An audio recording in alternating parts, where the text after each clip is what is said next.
think Tevez going to Juventus, what a coup that was for me. I mean, on a head-to-head battle, Atletico Madrid can do more damage to Barcelona than the other way around. Either he's really blind or he's fixing the match. I can't see it any other way. I'm trying to get Sir Bob on my side here by saying City will win the Premier League. it is an upset. You would expect Man United to go and win there. Over $1 billion was paid in transfer fees between the clubs in Europe.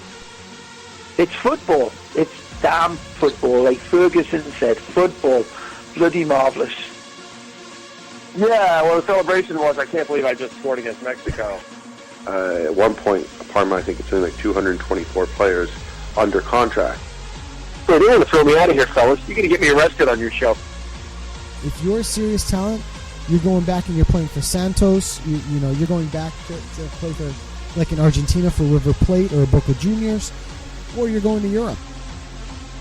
He looked like the Ryan Giggs of old. He was more creative than any player on the pitch. He made Mata look stupid. He made Rooney look silly. Now, the Premier League is the most exciting league out there. I think it's probably the best marketed league without a question. When you look at the draw for the Champions League, you kind of say, well, all the pieces kind of fell into place for everybody except City. I am your host, Joe Usello. Sir Bob, Mike Orr. My co-host, Rob Rojas. My trusted co-host, Ben the Machine.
Good evening, everyone, and welcome to episode 98 of Low Limit Football on this November 16th, 2015. I am your host, Joe Usello, and happy to be back after a great week and weekend of football, although surrounded by the events of Friday night that we all witnessed in Paris.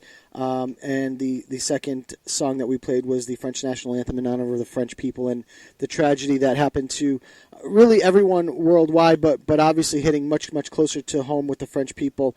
It's just a sad reminder that this type of thing still exists in the world, and hopefully one of these days you and I will all be around to see a much safer and happier and peace-loving world than what we saw this weekend in Paris. So our thoughts and prayers are going out to the families of everyone involved. We are glad, as much as we're saddened by the terrible loss and tragedy that suffered many people over in that country, we're also glad to see that some of our friends like Jonathan Johnson, who was at the stadium in Saint-Denis for the Germany-France match that day, which was a part of the attacks, that he is safe and well and saw him on the various news broadcasts, but we're glad Jonathan is safe and sound, and we're very happy for it. So, but we did get a chance to see some great football this week and this weekend. We have 22 of the 24 teams that are going to make up the Euro 2016 decided, with two more coming tomorrow. One of them completely in the driver's seat in the form of Ukraine, and one certainly teetering on a knife's edge in the Sweden-Denmark match, which can go any way now that the second leg is going to be played in Denmark. We saw some fantastic qualifying matches in CONMEBOL. We saw torrential downpours on Thursday night, which moved the Brazil-Argentina match to a Friday primetime matchup going head-to-head with the United States here in this country. We saw what turned out to be a dominant performance, although it was a shaky start, for the U.S. men's national team and their starts of the qualifying run for the 2018 World Cup as well. And we've got a great week ahead coming up. We've got some final World Cup qualifiers coming up early week. We've got the final 2 Euro spots to be decided tomorrow, and we're going to get back out of this international break and into the weekend, back into the leagues, and no way better to kick it off than El Clasico on Saturday. So sending it over to my guy who covers the El Clasico and La Liga in particular, that is Mr. Roberto Rojas. Rob, what's going on, man? I'm doing well, Joe. As I said previously, as you said previously, at least, thoughts and prayers to the ones who lost their lives and to the families in France. We hope that everyone is fine over there, and especially to Jonathan Johnson, who was able to come out safely. But it wasn't able to stop the football happening over this weekend. Everything was great over the weekend, despite the international break, and we can't wait to see back the leagues in action. Absolutely, absolutely. And I do want to send it up to Toronto, to our guy up in the Great White North, who is a very happy Canadian after seeing Canada win that 1-0 victory over the weekend to start off their World Cup qualifying campaign. Mr. Mike Orr, how are you, sir?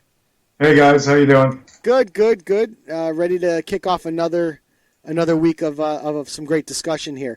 I do want to mention that tonight's show is certainly a fantastic one, to say the least. We have 2 phenomenal guests that are going to be around to talk about South American qualifying and football in general, because these guys certainly aren't limited to just the South American continent. We have Tim Vickery and Sam Kelly joining us tonight, and we're going to go round table just like we did recently. If you guys remember when we did our 2-year anniversary show, we talked about one of our favorite moments, and one of my favorite moments was the round table we had with Suleiman Fuller and Iwan Arango that got a little passionate at times. I don't suspect we'll have... Is that the one when Rob went off? Yes, Yeah, something like that. But I don't suspect it's going to get quite that heated, but certainly way in depth. Similar to what we had last week with Chris Hennig, who came on and really just gave us so much time and such quality discussion. But the dulcet tones of Tim Vickery and Sam Kelly will grace us tonight in about 10 minutes or so. And we're going to have a great discussion, so I'm really excited for it. So, Mike, let's get it over to the trivia question. What are we going to get wrong this week, my friend? All right, it's a pretty long answer, so let's just see how many you guys can get out of it. Okay. 16 players with a Z or Z, in their name have made over 150 Premier League appearances. Name as many as you can. 150 Premier League. With a Z, or as you Americans say, a Z in their name. Okay, let me ask you, Rob, do you have one in your mind? I think I have one. I have one. Well, I have. You guys should easily be able to come up with myself. Can we give you one right now, and then this way we can run off? So you want to see if you're on the right line? Well, if we can just pare it down to 14. Well, it'd be 15. Okay, give me one. Well, all right, I'm going to give you one. Okay, you're assuming you have one different each, then. I'm assuming, but probably not. I'm just going to go with give me one. What I think is an easy one. It's Bobby Zamora. Yes. Okay. Yeah, that was mine. That was yours too? Okay. Yep. Okay, I'm just writing it down. Okay, I'll guarantee you guys have heard of every player except maybe one. Okay. All right. A lot of these guys are recent. Obviously, it's in the modern day Premier League. And I would say 1, 2, 3, 4, 5, 6, 7, 7. At least 7 are still playing. Okay, I don't know if not in the Premier League, but still playing. I don't know if Liam or Luke are around just yet to listen. I know Liam seems to get these right every single time. Yeah, that's going to be a pretty long though, so he might not bother. So if he catches, we'll have to give him a few minutes to get that answer in. But so 16 teams or 16 names. Now down to 15. Now down to 15. 16 with a Z. Yeah. Or a Z. For our Canadian listening audience, or a Z for our American listening audience. Or a Z, actually, for our UK audience, too. Yeah, that's right. So we'll go with them, We'll see. The Queen's English. The Queen's English. Excellent. We're going to be talking a lot about the British Isles here this evening. I've got a quick little, a couple of things to mention about the Euros, so that'll definitely be on the docket. Okay, I want you guys got to get at least 8 each. 8 each. Well, they could be the same, but you guys should at least be able to get 8. I'll see what we can do. All right, so let's go over to our opening thoughts topic, gentlemen. And I'm going to preface this opening thoughts topic with, let's try to keep it to 5 minutes. And that's really more of a message for me to myself. But this is something that has really, really, really, really caused a lot of discussion in the soccer world over the past week. And it's amazing how this has really come to the forefront in all sports recently. And okay, Joe, just let me say exactly what happened first, in case some people don't know. Please. All right? In the last couple of days, the United States Soccer Federation has passed, given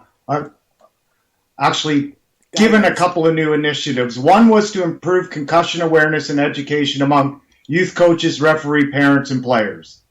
2, instill uniform concussion management and return to play protocols for youth players. 3, modify substitution rules to allow players who may have suffered a concussion during games to be evaluated without penalty. And the one, which I'm sure we all agree on, the first 3 are excellent, right? Oh, 100%. Okay, and this is the one that seems to be causing controversy. Probably about 50-50, no? Yeah, I would say that's a good, maybe 60-40, but there's certainly a distinct divide on this. And that one, sorry, Joe, did you have something else? Sorry. No. I'm just saying there's a distinct divide on it. Yeah, it's definitely a polarizing one, this one. Prohibit heading of the ball for children under 10 and children 10 and under, and limit the activity and practices only for ages 11 to 13. Right. And that is certainly the crux of it. But one thing to bear in mind, Joe, that not a lot of people have mentioned is that these initiatives are only going to be enforced at the United States Soccer Development Academy and national team setups. Otherwise, U.S. Soccer has said these are only guidelines, okay, not rules or laws. I have not seen them take shape. Now, obviously, I am a coach for, I'm a soccer coach for youth soccer, and I have not seen anything come down that says that we cannot have our kids head the ball in practice. Now, granted, at the beginning of the season, there was something mentioned about it, and I thought that it was ludicrous to even suggest, but the suggestion was made not to have the kids head the ball. Now, Mike, when this first came out and we started talking about it as a group, I said that it was wrong. It was completely wrong. And my point was, and granted, I have come around a little bit on this, but my point initially was the fact that the problem is not so much in heading the ball as in the technique. Now, the issue I still have with this suggestion, guideline, whatever you want to call it, is when you get to, I think it's Mike, U13, correct? Mm-hmm. Is when the change is when they can start heading the ball? Well, actually 13 and over. So 13. You're not U13. Right. 13 plus. 13 plus. They can start heading the ball in games, but they want to limit it in practice. If I remember correctly, the way I think it's actually they want between 11 and 13 is how many times they can head the ball they want to try and limit. Okay. And children under 10, no heading whatsoever. But it was this in the suggestion. It was suggested that they do it. They allow it in game only and not in practice to limit the amount of contact. In my opinion, that part of the ruling is, and I'm still on the former fence side. That ruling is wrong. Remember, guideline, not ruling. I'm sorry. That guideline is wrong. For me, there is a big distinction there. Sorry. There is, and you're absolutely right, and it needs to be clarified. But for me, that guideline is wrong. To let these kids head the ball in games, in live, full-speed games, but not in practice, to me is a huge mistake. It should actually be reversed. Are you sure it's not reversed and you didn't read that? Because I have it reversed in my notes. The notes, I don't have my notes with me, unfortunately. These are some of the notes that I left upstairs. But some of the information was, I thought it was to allow it in games, but not in practice, or to not, have it. Yeah, no, I believe it's in practice and not in games. That would be like better. You said, that would be ludicrous the other way around. I think it is the other way. I'm not 100% either, but that's the way I've written it down in my notes. Well, this is U.S. soccer, so ludicrous is certainly not out of the realm. But one thing that's to be remembered here is U.S. Soccer is a huge federation, corporation, right? Huge. Yeah, oh, So sure. changes like this don't come about easily. It's not like it's something that can just be passed immediately overnight. That's not the way big, huge corporations work. No, but also keep in mind that Exactly. this was the function of, it's kind of a settlement of a lawsuit. Of a lawsuit that was seeking no financial damages at all, Joe, just a rule change. But it's still a settlement of a lawsuit. Right, but did you know, according to that lawsuit, 50,000 high school players suffered concussions in 2010? Yeah, More than baseball, basketball, softball, wrestling combined. 30% can be attributed to directly heading the ball, and over 50% can be attributed to heading the ball plus a combination of hitting heads or elbowing while they're up there. Those were not the numbers I saw. I saw 1.5 million events. This is high school only. High school, 50,000 high school players. The study that I saw, which was the Journal of American Medicine, American Medical This is the Association. University of Washington. All right, this was the JAMA. That's the big boy document. The JAMA. Yeah, except if it's done by any reputable source, I don't consider one more than the other. Oh. It's the length of the study and how many people are tested. They're both valid studies. That's what I'm going to say. It's not like it's done by the University of Timbuktu. No. But if we have a minute, I might. Again, I don't want to dive too deep into it. But we can dive into it. We might even do a special podcast on this one of these days. The one thing that I did reverse my course on, and Mike, this was thanks to talking to you in part, was the fact that if these kids aren't focusing on heading the ball, they'll be focusing in practice on playing the ball at their feet, which is where the game should be played. But that is only true if the coaches are, have the ability to teach that, because you also have to. You're actually at these games and see. You're a coach, and I'm sure you're coaching properly. But you must see other teams where their only play is they just kick the ball up and the faster player grabs it and gets around the defender. You're 100%. And at the ages that we're talking about, again, I'm not a parent, so I'm not at these games, but I'm just assuming that probably under the age of 11, heading's not a big part of the game, and maybe you don't even see it once in a game as an offensive move. In my third and fourth grade, which is basically U10 level, I saw the ball headed by players maybe 5 times during the season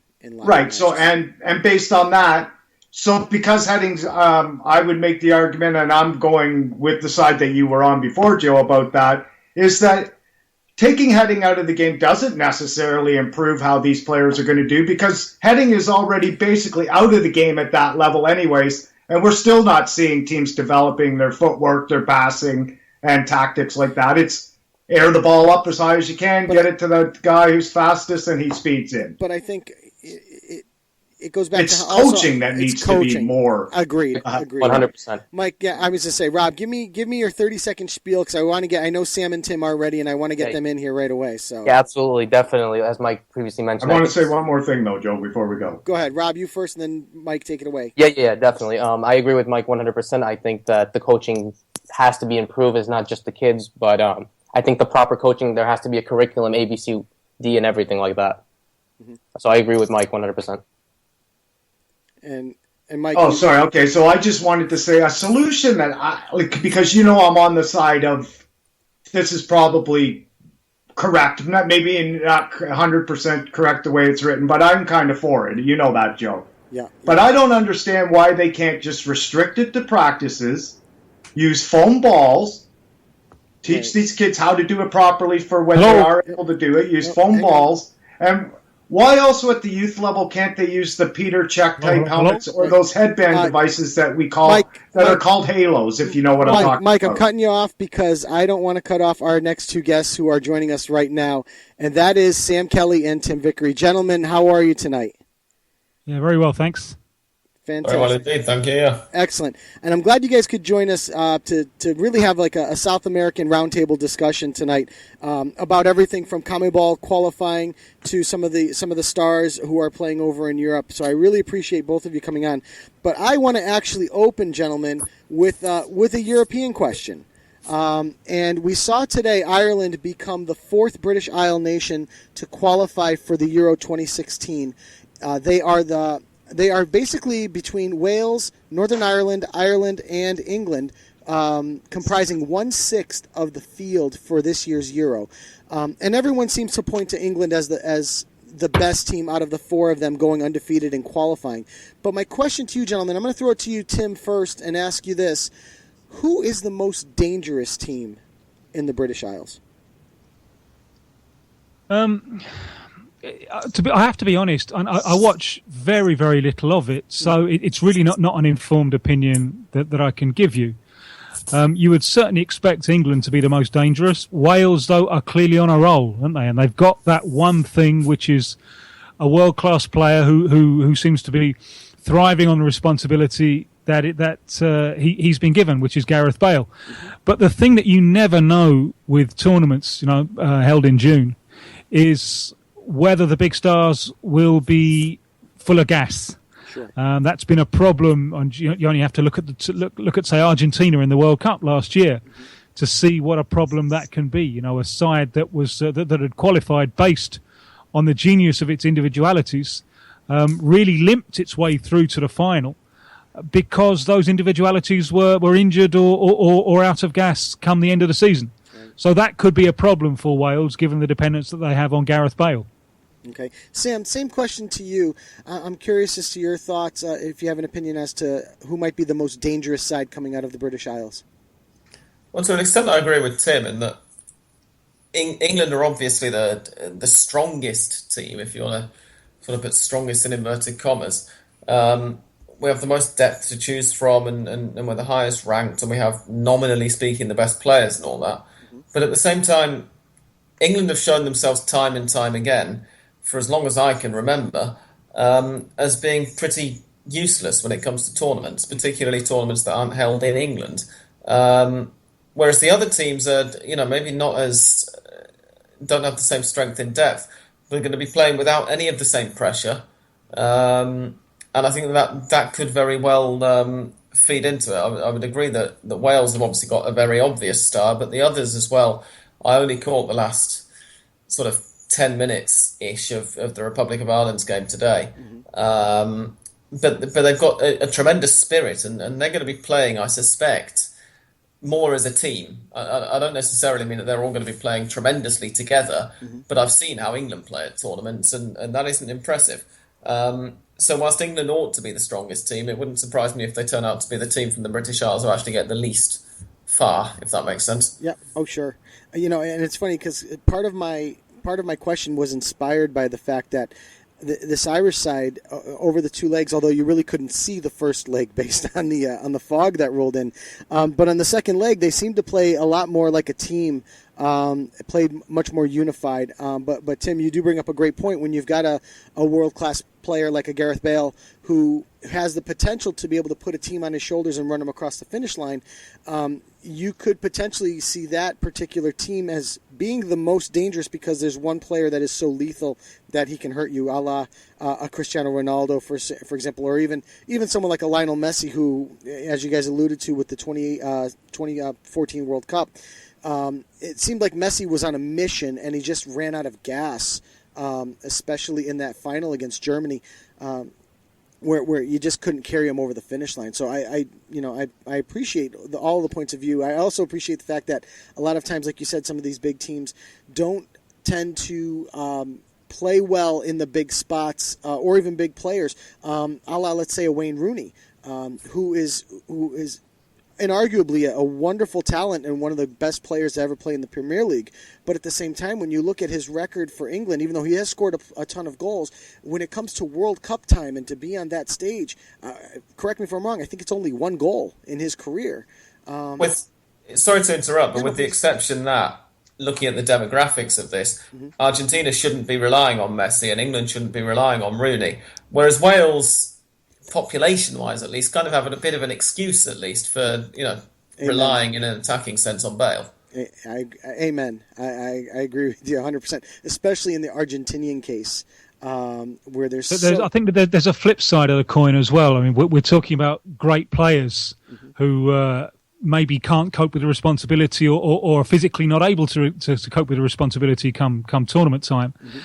But there's the other side of the coin, which is my worry for the European Championships, which is once you get to the tournament, those sides that have got there based on graft and teamwork are really revealed as lacking quality, and the spectacle lacks quality as a result.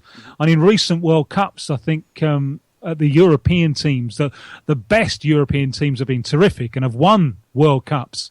The worst European teams have just clogged up the tournament. And this is my fear with the expanded European Championships, with almost everyone qualifying, about half the nations of Europe nearly qualifying. I think there'll be a lot of very, very ordinary football played. I think you're right. Some of the teams that come to mind are teams like Albania. Even, for example, the Northern Ireland side, who did tend to surprise, in qualifying. But like you said, there's so much. It's watered down, and because of that, I think you'll see some of the bigger sides, the Germanys and the Spains of the world, possibly have a little bit of an easier run to the knockout stages of these tournaments. But you're right, the quality is watered down leading up to it, don't you think? Without doubt, this is my fear for the whole thing, and it's a fear that we can take to the World Cup. I think with the FIFA presidential elections and proposals for the World Cup to be expanded to 40 countries. Please, no, please. 32 works, 40. It really makes it a sprawling mass, and you lose quality as well. And I think that would be a shame. If you had to pare down the field to a number in the Euros, instead of 24, what would you rather see as a number? 16. 16. Sam, how about you? Yeah, likewise. I was about to say I don't know why they expanded it to 24. I do know why they expanded it to 24. Obviously, it's because Platini wants more votes or whatever. But I don't think it makes any sense to have done so. Yeah, well, a little more cash in the pocket never hurts. So. Let's take it away from Europe and let's move it over to South America. And my opening question is, obviously we're through 3 rounds of qualifying in CONMEBOL for the 2018 World Cup. We have round 4 coming up tomorrow. And probably the most surprising at this early stage in terms of success is got to be Ecuador. So my question to both of you gentlemen, and I'll start with you, Tim, first, and then the same question to Sam, is... with Ecuador leading the way, having beaten Bolivia, Uruguay, and Argentina up to this point, even though it's early, do you see Ecuador in the 2018 World Cup? Yes, I do, yes. I'm not actually that surprised. I mean, I tipped Ecuador on a betting site to be the surprise side in a recent Copa America, and then they surprised me by losing to Bolivia and getting knocked out in the first round. But the potential has been there for a while. If you're a fullback, there are a few things in life that you don't want to see running at you. One of them is Jefferson Montero. My God, the man is a fullback's nightmare. Luis Antonio Valencia, unfortunately injured at the moment, but was an absolute monster. And Valencia against poor Emmanuel Mas in the Argentina game was like cruelty to animals. Ecuador have a well-defined method of play. It's basically a method of play that they've had for some time. Now augmented by a very good coach, Gustavo Quinteros, and a little bit of tinkering that he's done. He's got them a little bit higher up the field, pressing. The defence is not good, and there will be times during this campaign when the defence gets exposed and they let in some goals. But with the 2 things that they've got going for them, number 1, the altitude of Quito, and number 2, that pace, fire, and skill down the flanks, and a central midfielder like Noboa, who's wonderful, I think, at knitting the side together and being the supply line for these for these wingers. With these things, I think Ecuador have the resources, and if they beat Venezuela tomorrow, which Venezuela I think missed their opportunity when they failed to make it to Brazil. That was their big opportunity. They're now at a stage in their development when the old guard have just got a little bit too old and they're between generations coming through. If Ecuador beat Venezuela, then with 12 points, they're almost halfway there already. So, yes, I think Ecuador, it's a marathon campaign. And sides have started very well in the past and then really run into some mud. And Ecuador will run into some mud. And always the test of a team is how do you respond after the bad results. That'll be the test of Ecuador in this particular campaign. But I think Ecuador are pretty strong bets to book a place in Russia. Well, my follow-up question before I take it over to you for the same question, Sam, is there's only 5 seats to the dance. There's only 5 tickets to the dance in Russia. So of Colombia, Chile, Uruguay, Brazil, and Argentina, which one doesn't go to the dance? Well, you haven't mentioned Paraguay. I haven't mentioned Paraguay, but usually the 5 that I pointed out there are kind of the big 5. You know what I mean? Paraguay, Peru. I didn't mention Peru either, and they had a wonderful showing at the Copa America this year. So Paraguay, Peru. We've got Ecuador already on the plate, but these tend to be the top 5 because of the talent. Chile, the reigning Copa America champion. Uruguay had won it previously. Colombia, with all their star-studded talent. When you can run out Jackson Martinez, Teo Gutierrez, Carlos Baca, and you've got James to support them, there's certainly a dangerous attacking side. Brazil, we know what Brazil brings. We know what Argentina brings. So really, they're the big 5, I guess, for lack of a better term. And you would expect those 5 teams in any qualifying region to probably survive and qualify. So that's why I chose those 5 names. But you're right, Paraguay and to an end, Peru would also be another 2 other teams that certainly will muck up the workings. It's not a guarantee for these 5, but for Ecuador would have to knock out one of those 5 teams, and one of those 5 teams will be disappointed in 2018. So my question is, which team is disappointed? Well, that's what makes it the greatest World Cup qualification campaign on the planet. I know, mathematically it looks pretty good, 4.5, and you'd expect with the team finishing 5th playing rivals from Oceania, you'd expect 5 out of 10. But, we're talking about some good teams missing out. Yeah. It's been a revolution in South American national team football. The adoption of this marathon World Cup qualifying format in 1996. It's been an absolute revolution. I would put it up there with the start of the Copa America in 1916 as a moment leading to a raising in standards.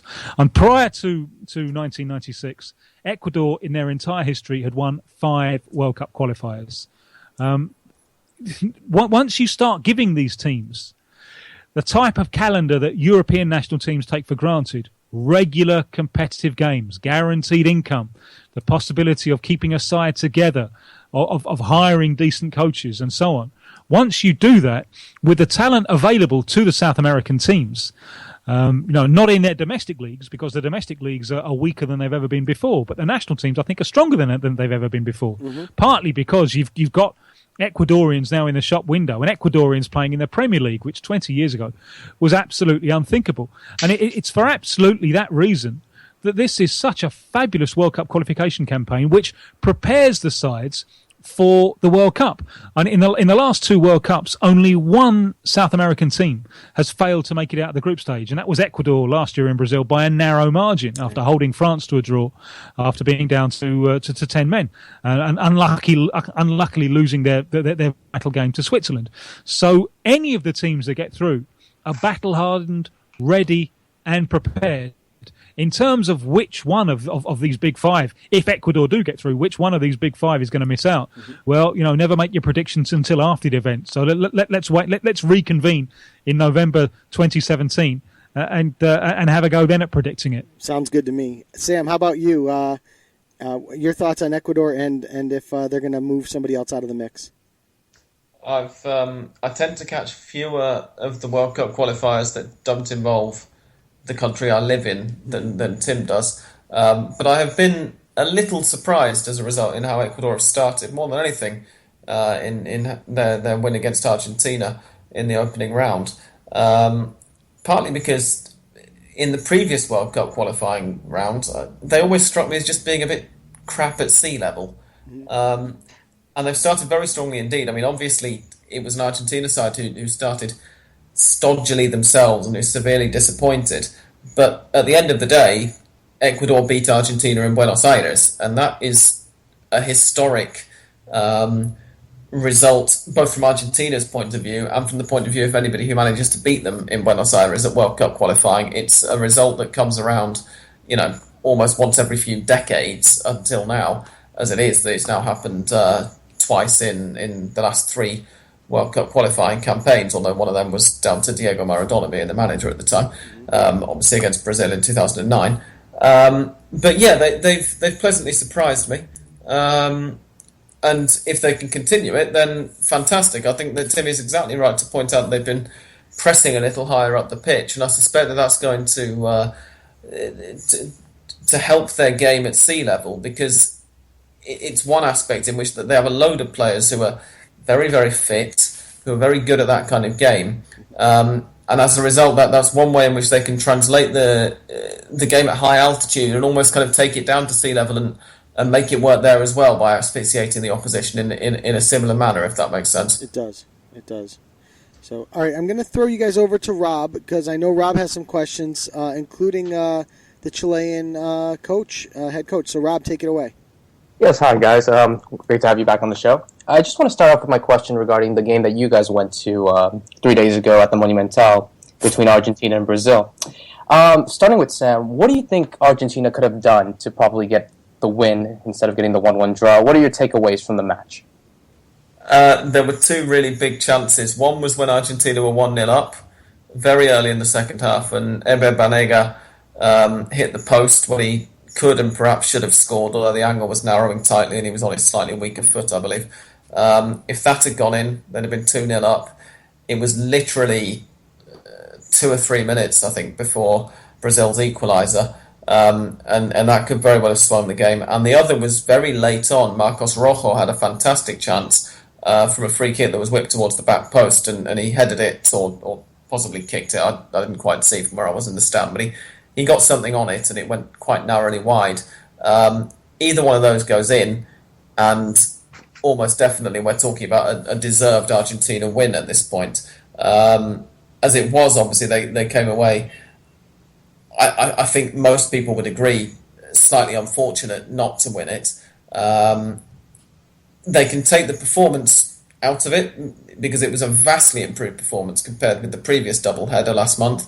But it's not all there yet, and as Joe kind of hinted when mentioning the Chilean coach, who you're going to be asking us about in a minute, the pressure perhaps isn't off Martino just yet as a result. I think if he got the win over Brazil, even with a less impressive performance than Argentina managed, he would be under much less pressure than he is now, in spite of the fact that it was a big improvement, if you see what I mean.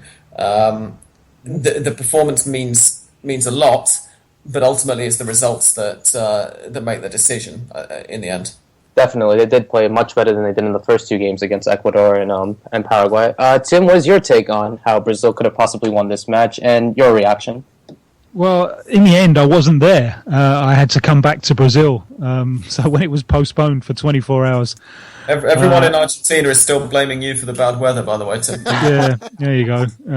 Well, I think I should blame the weather forecasters myself. I mean, the last thing I did was put an umbrella in my suitcase, because I saw that the day before there'd been a torrential downpour, which hadn't been forecast. So I'm glad I did take that umbrella. So I had to come back to do a radio show on Friday night. And then the radio show ended up being cancelled because of, obviously, the tragic events in Paris. So the whole thing it didn't go very well from my point of view. And perhaps the only consolation I can take is the first Brazil-Argentina or Argentina-Brazil that I didn't get to see from inside the stadium. It wasn't a very good game. One of the worst, if not the worst, of the 7. On the great Tostão, the wisest voice in Brazilian football, he wrote on Sunday that, with the exception of the individual moments of Di Maria, it was a very poor Brazil-Argentina with little individual or collective shine. We know both of these teams, as constituted on Friday, have limitations. At least, I suppose you could say that Argentina have a lot of quality up front to come back into their team. Brazil, that's more or less at full strength. And the paucity of ideas of Brazil, I think, is terrifying, when the fact that they can't elaborate, that all they can do really is go at pace. You could see that the tide just beginning to turn for a few minutes, I think, before the Brazil equaliser, because on Argentina, I think, had clearly concentrated on being compact in the space between the defensive and the midfield lines, and didn't allow Brazil to get away. But it's difficult to keep that up for the full 90. And I think early in the second half, you just began to see the space opening up, and then you get William running at the defensive line. You get Neymar running at the defensive line, and it was a pretty good goal, I thought, that Brazil scored, where they stretched the Argentina defence both ways. In the end, actually creating space for the infiltration from Lucas Lima, and then his finish when the header from Douglas Costa came back off the bar. But I think with both of these sides, the point that they got from that 1-1 draw is at the moment just hanging there in the breeze. And that point will be evaluated in the light of what happens tomorrow. And if Argentina get a good result away to Colombia, then that point, as Sam said, will be seen, that the performance against Brazil will be seen as the moment when the team started to react. If they lose, then that all goes by the wayside. It'll be yet another disappointing result in a sequence of 4. From a Brazil point of view, if they fail to beat Peru, now Peru's away record is absolutely appalling. When the last time they won away from home in World Cup qualification is the 1st of June 2004. Mm-hmm. Subsequently, 2 draws, 22 defeats. An absolute nightmare. This run has to end sometime, you know. I thought of all of those performances, probably the best was the one that Peru produced in the first round last month, when I thought they were unlucky to lose to Colombia. They lost 2-0, with the second goal coming in stoppage time when Peru were chasing the equaliser. Wouldn't it be historic if Peru could end this run of dreadful away results by inflicting Brazil's first ever home defeat in World Cup qualification? It's unlikely, but it is one possible scenario. And if Brazil are disappointing, then the 1-1 away to Argentina just becomes another disappointing performance. If Brazil convincingly beat Peru, then good point gained away from home in difficult circumstances against the old rivals. So I think we'll have to wait until Tuesday's 4th round to really see how the performance in the 3rd round will be judged. Yeah, absolutely. As you previously mentioned, Peru have an abysmal away record, 11 years without having won a single game away, as you mentioned, the game against Uruguay. And wouldn't it be something, as we've seen when Ecuador beat Argentina at the Monumental last month, for Peru to beat Brazil in Salvador tomorrow evening? Just sticking back to Argentina, and I want to start with Tim now. What do you think is wrong with this side? Do you think that Tata Martino is under pressure? Well, obviously that is the case, but do you think that given the poor, performances that they have, if they fail to not get a win tomorrow in Barranquilla, is he out the door? Well, I'll throw the one about Martino being under pressure over to Sam, who's closer to this one. I'll give you my view on Argentina's problems, and I think it's a problem that they've had for some time now.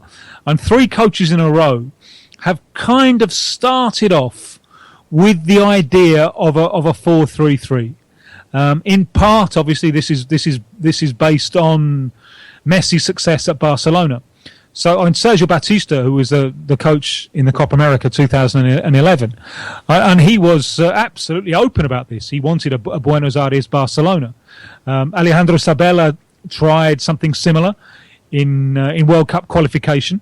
When all the stars were injured and out of gas in the World Cup last year, he ended up doing something different, being much, much more cautious. And now Martino has taken over, and the basic difference between his interpretation of the 4-3-3 used by Sabella is that he's played Di Maria in his front 3 rather than in the midfield 3. He's looked for a bit more balance in the midfield. But basically, that's been the idea. And there's a huge, huge difference between Argentina and Barcelona, and that is where the defensive line plays. And Barcelona will press relentlessly very high, and they will their defensive line will come right up the pitch. Argentina, their defensive line is slow. We saw this, and Ecuador exposed this absolutely brutally in Buenos Aires. So the Argentine defensive line, because it's slow, it tends to operate much, much deeper. And in football, the ankle bone is connected to the neck bone. You have your defensive line deeper. That has an impact on the entire team, and it has a huge impact on Lionel Messi, for example, when he plays, because it means that Messi has to come back so much deeper than he does when he plays for Barcelona. At Barcelona, he's getting the ball, he's receiving the ball 30, 40 metres from goal. For Argentina, he's sometimes coming back into his own half. So I think this is a problem that Argentina have, and until they find a little bit more defensive pace, isn't it bizarre how these things sometimes come in cycles? Because they've got more talent when it's all fit. They've got more talent up front than they can possibly select. More excellent and promising strikers, support strikers, and wingers than you can shake a stick at.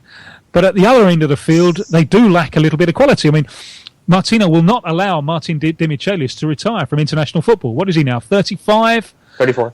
He said he was going to retire in the Copa America, and Martino says to him, please don't retire, we still need you, which is an indication of the problem that they have in that position, problem that they have, I think, also at fullbacks, also, I think, probably at goal in the goalkeeper position, where Sergio Romero is such a strange, unorthodox goalkeeper. So I think that's the principal problem with Argentina, which means I think that there's a question mark. That idea that they talk about so endlessly, is it viable at the very highest level? Is it viable? And Sabella used to say when Argentina were qualifying for Brazil, he said, there were times when the opponent was attacking, when all he could do was shut his eyes and pray, because he realised how open and how vulnerable his side was against the opposing counterattack. And Martino has said something similar. He said something similar after the game against Mexico in September. He recognised that his team were very, very vulnerable to the opposing counterattack. All right, you can play tit for tat, or you can try to play tit for tat when you've got Messi and Aguero firing on all cylinders. When you haven't, there's the risk of what happened at home to Ecuador. Yeah, definitely. And as you previously mentioned, Martin Demichelis is already in his mid-30s, and we could possibly see him head to Rosario Central after the season's over. But as you said, they definitely need something more in the back. If only they had that, I guess you could say, embarrassment of riches up back, don't you think? Yeah, so we're waiting for a new generation to come through. But I'd love Sam's thoughts on where he thinks Martino is. How much pressure? Yep, Sam. He thinks Martino is under at the moment. Yep, Sam. It's an interesting one because, as I said, the performance against Brazil on Friday night was much better than perhaps we'd feared, and it was a much more joined up performance, because when you looked at how Argentina did a month and a bit ago, home to Ecuador and away to Paraguay, it was two very, very poor performances, and the thought, Tim was obviously here on Wednesday evening, right here, in fact, in my flat. We were recording Hand of Pod, and the consensus there seemed to be that it was going to be a match that was going to be much more defined in terms of how Argentina were going to counter the threat of Brazil's players in attacking midfield positions and kind of just in behind the striker. Argentina were going to be the team who were going to be worrying. And as it actually turned out, Argentina were considerably the stronger team. And so I think, on the one hand, Martino has gained a lot of credit. And in fact, he has gained a lot of credit in the Argentine press for a significantly better performance than a lot of people here were fearing prior to the match. On the other hand, there are just one or two things that maybe still are questions that remain unanswered. One of them, and probably the most relevant one, given its importance to the team, is whether Lionel Messi is going to fit back into the system that they used on Friday in quite the same way. Because on Friday, they obviously realised that Brazil's main threat was coming at them down the flanks, in part because Argentina is so weak at fullback, particularly without Pablo Zabaleta, as he's obviously out of this doubleheader injured.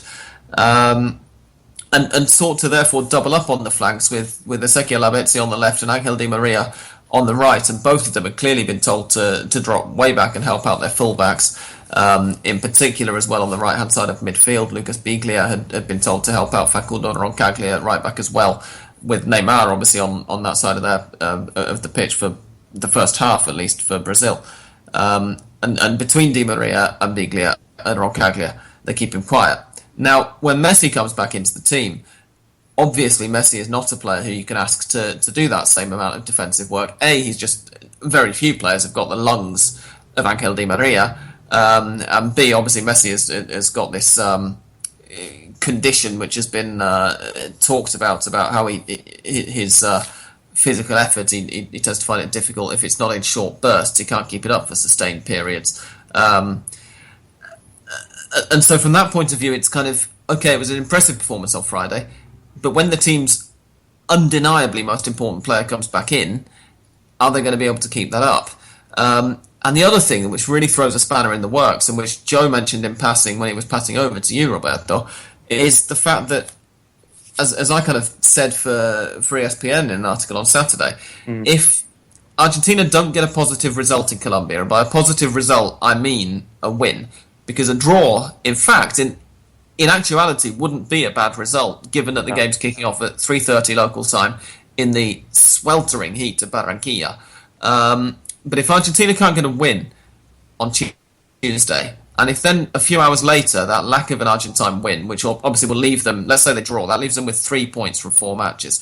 We already know that it's going to be their worst start ever to World Cup qualifying. If that's followed up a few hours later by Jorge Sampaoli stepping down as Chile manager, which at the moment is only a rumour, but if it were to happen, an Argentine manager of that calibre becoming available just as Martino starts to look, or continues to look, you could say, vulnerable in spite of recently improved performances, is going to add a hell of a lot of pressure to him.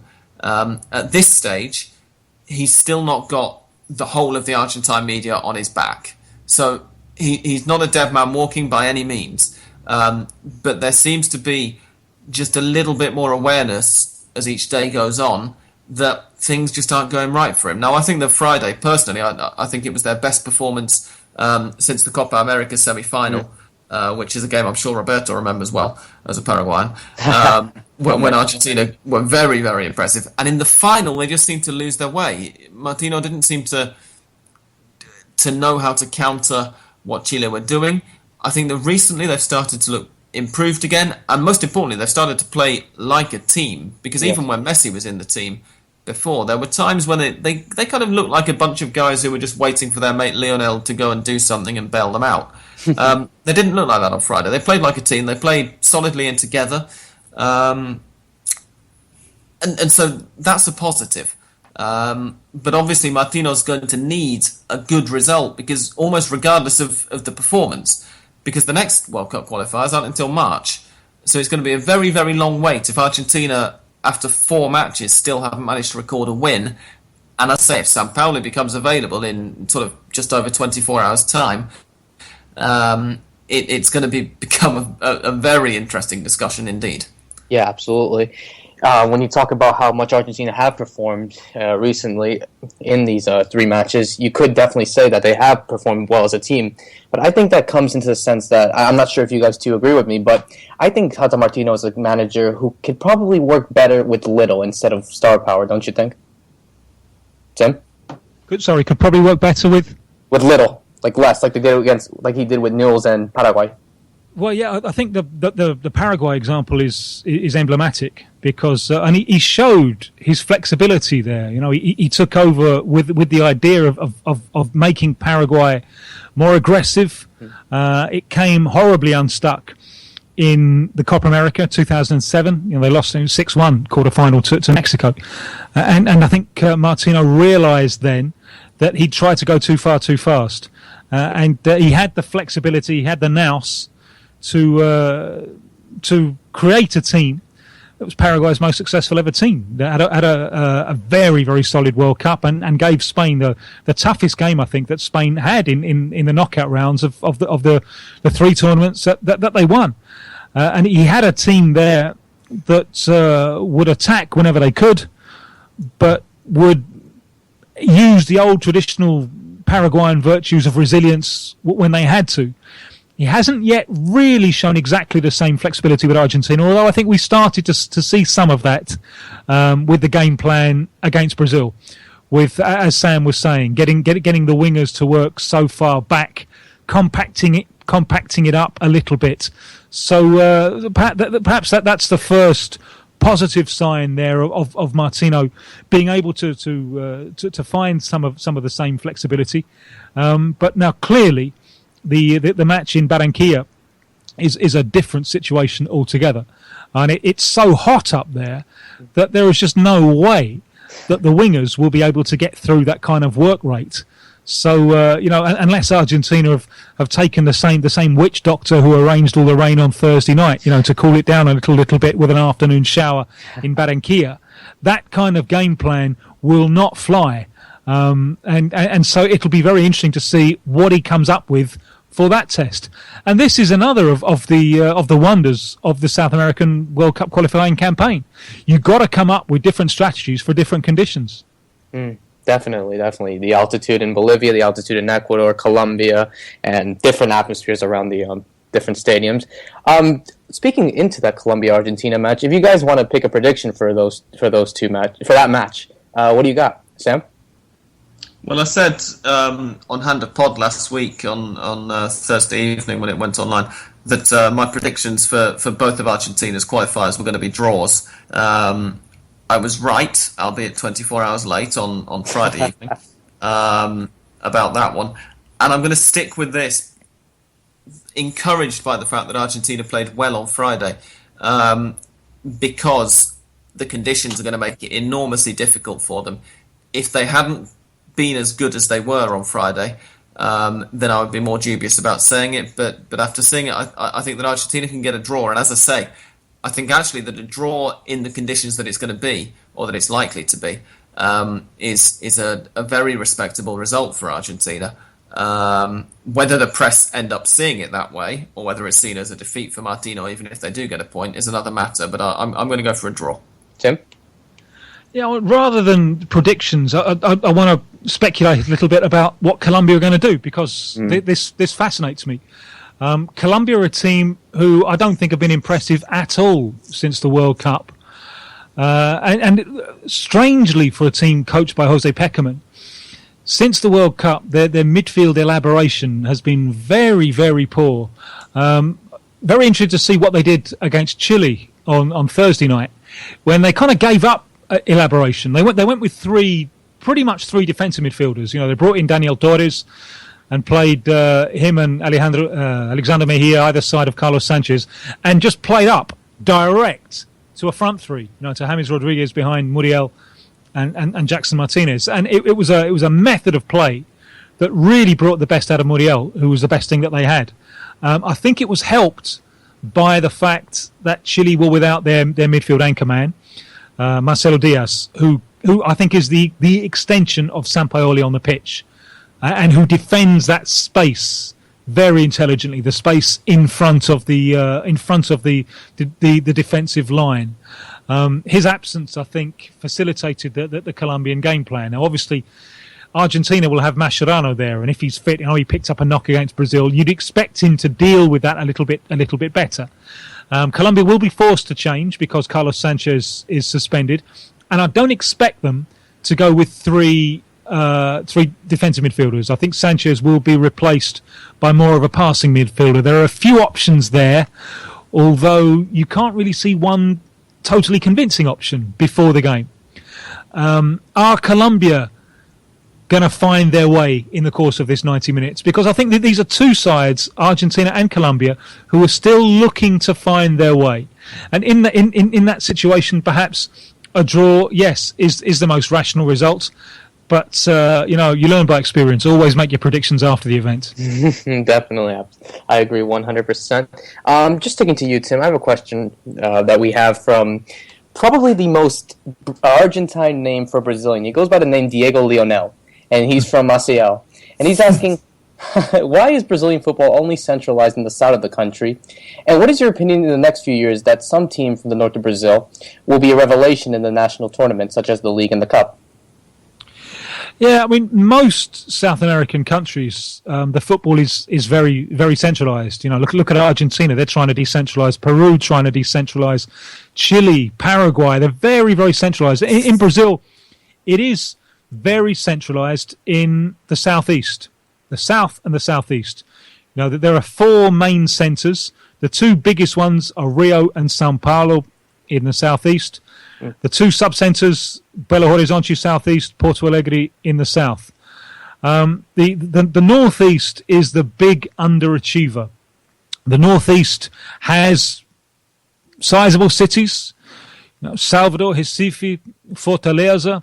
The teams have a mass following, but so seldom do we see that mass following reflected on the pitch.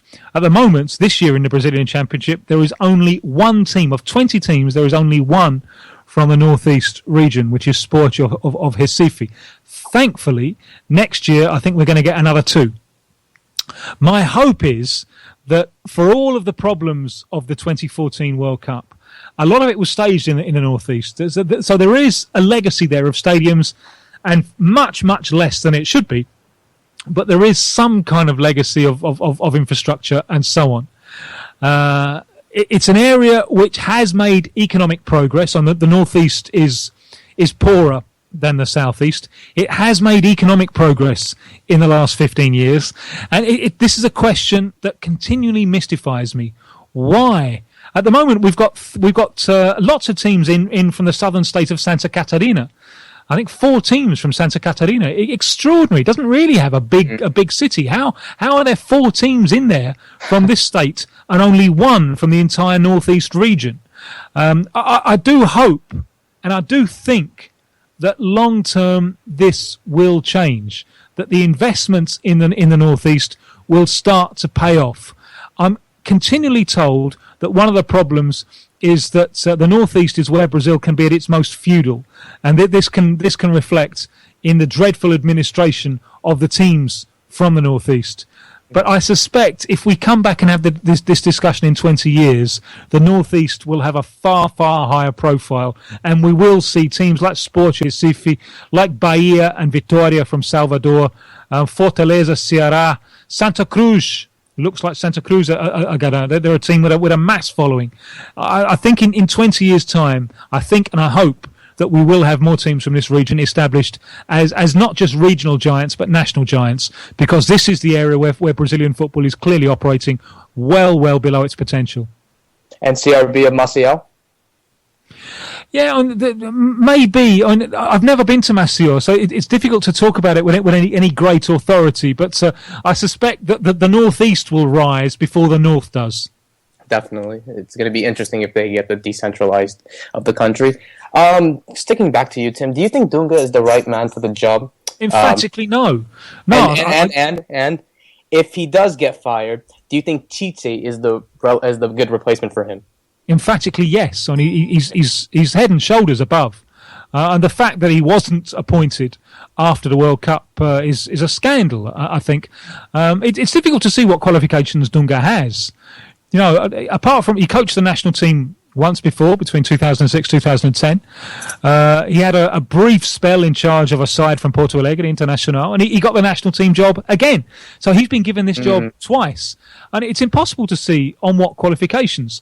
He does surprise you at times, because you can usually see a clear idea in his teams. It's not a very nice idea, but there is a clear idea. But he is a man, I think, fueled by anger. It's always been the way that he turned himself from a pretty ordinary holding midfielder into a good, not a great, but a good international footballer. And I think he was very, very important to the team in the 1994 World Cup. He worked and worked and worked on his passing until he was a player who was knitting that side together.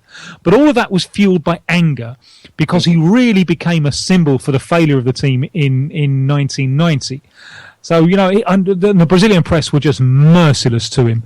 And anger forced him, he channeled that anger, and it helped him become a better player. And he's still driven by anger today. And I think you can be a player driven by anger.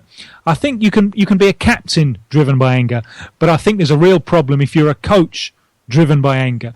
Remember the way that Brazil collapsed against Holland in his previous World Cup in 2010. Yep. You got a man sent off, Felipe Melo, who everyone knew was going to get sent off as soon as things got tight because he couldn't control himself, and he got a team that just collapsed. An emotionally unbalanced coach leads to an emotionally unbalanced team. So as well as his limitations in terms of his understanding of football, and he seems to think in his spitting and snarling way, he seems to think that the counter-attack is the only way to play. As well as those limitations and his limitations as a coach, you have this personal characteristic which I think is dangerous. And what happened to Neymar in the Copa America, when he mistreated a referee and picked up a suspension, this is a reflection of the behaviour of the coach. There was a friendly, I don't know if Sam remembers it, a friendly that Argentina played against Brazil in China just over a year ago, where Neymar and a group of other Brazilian players were constantly manhandling and jostling the referee during the game. They should have been sent off. That problem should have been stamped out there and then. That's what friendlies are for, to stamp out problems. However, Dunga seems to share this anger at the referees. The problem wasn't stamped out then, and it came back to bite Brazil on the backside during a competitive game, the Copa America. So for all of these reasons, I emphatically don't think Dunga is the man to be Brazil's coach, and I would far prefer Chichi to be the man in charge. Absolutely agree. Sam, you were saying? I just wanted to sort of butt in and ask Tim on Friday at the match. During the first half, there was one Brazilian goal kick which got taken, just knocked out to the left where David Luiz was standing. And he sort of seemed to look up and realise that he was being very quickly closed down. I can't remember whether it was by Angel Di Maria or by Lucas Biglia now, but he seemed to notice that he wasn't going to get much time on the ball. And so he stepped just inside the penalty box and took a touch, obviously knowing that the referee would then order them to take the goal kick again, which I thought at the time was very, very clever. But then there was another point later on in the first half, and another then in the second half as well, where under nowhere near as much pressure, and I was watching from the stands, and I haven't yet seen the entire match back on the television cameras, but it looked very much to me from the stands as if they were also foul goal kicks under, as I say, almost no pressure. And it almost struck me as being kind of, are they just doing this for the sake of breaking the rules, for the sake of a bit of shithousery and sort of, daring the referee to make them do it again because, he's going to look so officious and people are going to start saying, oh, the referee's doing this, that and the other. If he actually applies the rules there, it was almost like they were just kind of, gratuitously doing it. Now, for all I know, the ball had just crossed the line, but I'm almost certain, particularly the occasion it happened in the second half, because it actually happened on my side of the pitch, as it were. I'd swear blind that it hadn't gone out the box, and that's a very, very small example of the kind of thing you're talking about, Tim. I think but it just seemed to me that it was that kind of, just breaking the rules almost for the sake of it. And I think in this specific case, I'm not entirely sure how much the defensive line trusts the goalkeeper. It's a big call that Dunga has made with Alisson of Internacional, who's very inexperienced, and I think a very promising goalkeeper, but I don't think he's ready yet. It was a big call that Dunga made in the second round because Jefferson, the far more experienced Jefferson, was dropped after the defeat to Chile, and Alisson was thrown into the deep end. And against Venezuela, he didn't have a lot to do, but he did it badly.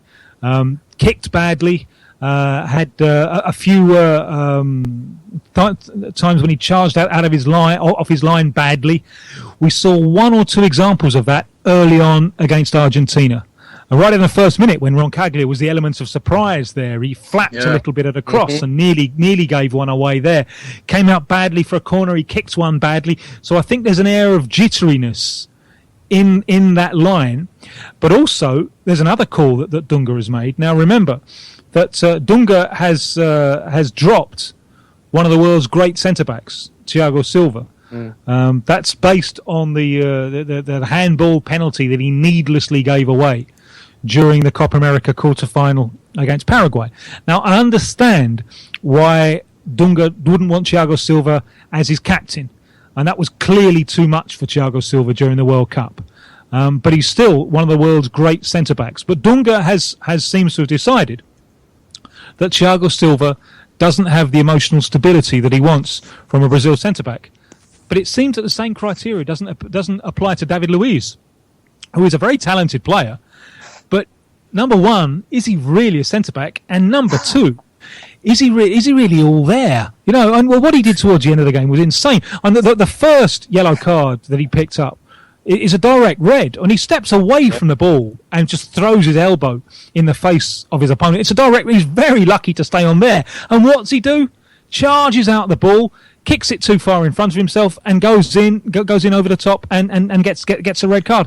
You imagine Thiago Silva watching this, thinking, no, and Dunga picks this fella, and he doesn't think I have the emotional stability to play for Brazil. So these are tough calls that Dunga is making that could well come back to bite him on the backside agagen. Tim, I have a quick question. I just want to follow up because I'm in agreement with you 100% about Thiago Silva not, that he should be in the defensive lineup for Brazil. My question to you is, what is your best defensive center back pairing that Brazil can put out today?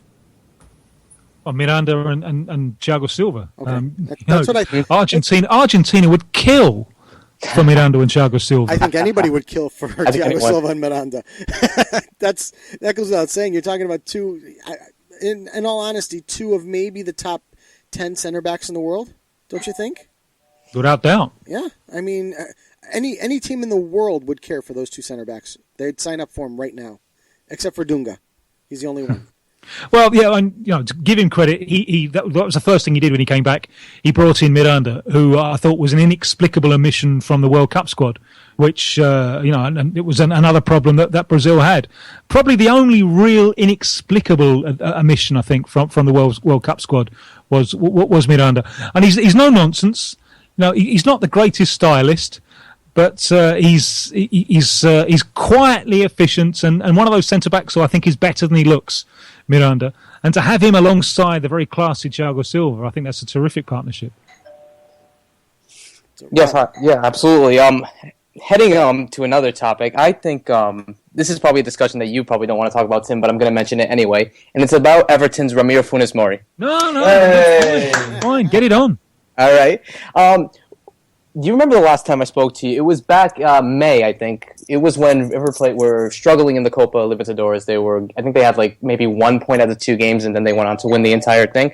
What's your opinion on how he's been performing after basically proving you wrong in the sense that he's been flourishing at River Plate and then doing well in the Premier League?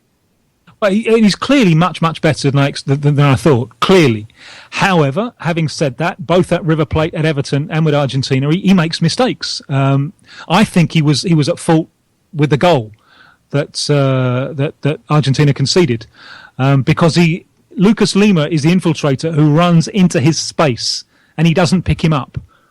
He does the traditional South American centre-back thing of just dropping as deep as he can, getting himself close to his goalkeeper. But I think he should have picked up. Lavezzi's, after the goal, Funes Mori and Lavezzi look at each other, and Lavezzi's tracking him back. But in your own penalty area, there is no such thing as a spare man in your own penalty area. The concept of the spare man in the penalty area doesn't exist. Get out and defend. So once that infiltrator comes into his space, I think it's his man. And I think that's an example of little slips in concentration that he makes. He also, and Sam probably didn't see all of this, but he was very, very lucky to stay on the field. He stamped on Daniel Alves after a corner. It's vicious, and he should have gone. He was a little bit lucky not to pick up a card anyway. There was one. In fact, it could have been a big moment in the game. It was a foul on William on the edge of the area that surprisingly the ref didn't give. But he is without doubt much better and much more confident at the higher level, both with the national team and with Everton, than I thought, which is something to be celebrated. It's always good when people turn out to be better than you think that they are. So congratulations to him. Although I don't think he's ever going to be anyone's candidate for a World 11, and he is a centre back as one of Sam's mates said last week when we were doing the Hand of podcast. He is a centre back who always seems to have a mistake in him. Yeah, definitely, and he's proven everyone wrong. I think even myself wrong, to be honest. But Sam, I just want your take on him and his great performances. Yeah, he's surprised me a little less than he surprised Tim. But I mean, even so, I wasn't without my reservations. I would agree entirely with Tim that the discipline is a worry, partly because the Argentine league is a league in which a lot of referees allow defenders to get away with things that they're not going to get away with in Europe, and as a result, I think in long term in the Premier League and obviously in World Cup qualifying, he's as Tim puts it, he's always going to have a card in him. He's still learning as well at this level, particularly at national team level. But by and large, I liked him, and in fact, when you two mentioned Martin Demichelis earlier, I think that Funes Mori has to be given the chance to replace Demichelis long to medium term. For starters, he's 11 years, 10 and a half years younger, and he brings, whilst he's not entirely free of mistakes, he brought a kind of a pace to the centre back area, which Argentina have lacked since, I mean, almost as long as I've been watching Argentina. It's they've obviously been sorely lacking in precisely that area for such a long time, and it's been such an issue. And I think that could help them, given time, to play a slightly higher line and to help out with what Tim was describing earlier, to help out with the issues that they have with Messi picking up the ball too low and all the rest of it. Obviously, I'm not suggesting that he's the cure to all their ills, but so far, I think that he's been confident, and that confidence brings something to it, and he's been, whilst maybe at fault for Brazil's goal, and I will admit that we couldn't really see from where I was sitting what had happened after that corner. We did notice a Brazilian player clutching his shin on the ground, and we didn't really, obviously, particularly when you're in the Argentina end, the overriding emotion is that this is somebody who's diving and looking for a penalty or whatnot. But the idea that he was fortunate not to get a card is, as I say, something that's entirely familiar to anybody who saw him in the Argentine league. But he's going to mature from here, and he's going to learn. And there was also something that one of the columnists in Olé, Argentina's sports daily newspaper, put it on Saturday, which I thought was a really nice way of putting it. He said that Ramiro Funes Mori has always been a player who believes that he is slightly better than he is. So when he was first breaking into River's first team, he believed that he should have been starting in River's first team. And then when he eventually got the chance to start in River's first team, he believed that he was going to be, this kind of rampaging centre-back who would drive up from the centre of defence and score goals or come close to scoring goals, which he even did against Brazil, actually, on Friday evening, on at least one occasion. Mm-hmm. And then he believed that he was going to be the subject of £1 million, a multi-million-pound transfer bid, and sure enough he is. And now he believes that he can solidify himself in the national side. And I think there's a lot to be said at times for confidence. He doesn't strike me at all as an arrogant person, but he clearly has enormous self-belief and this kind of just wanting and knowing how to and this kind of desire for perfectionism, essentially, which I think is going to serve him well, in spite of the fact that he is maybe not the most gifted of players by any reasonable standard. Do you think he picked up that self-belief in Dallas, Texas? Well, where he grew up. It's a bizarre one, because I think our mutual friend Joel Richards interviewed his twin brother Rogelio, or Gabriel as he prefers to be known now, apparently. He's now playing in Mexico, but obviously when he was playing at River. And I think it was him that Joel sort of told me that he reminded him a little bit of Cristiano Ronaldo. This kind of the way that he holds himself and the way that he that he deals with situations, the way that he trains, the way that he looks after himself physically. And obviously Ramiro is cut from the same cloth in that respect.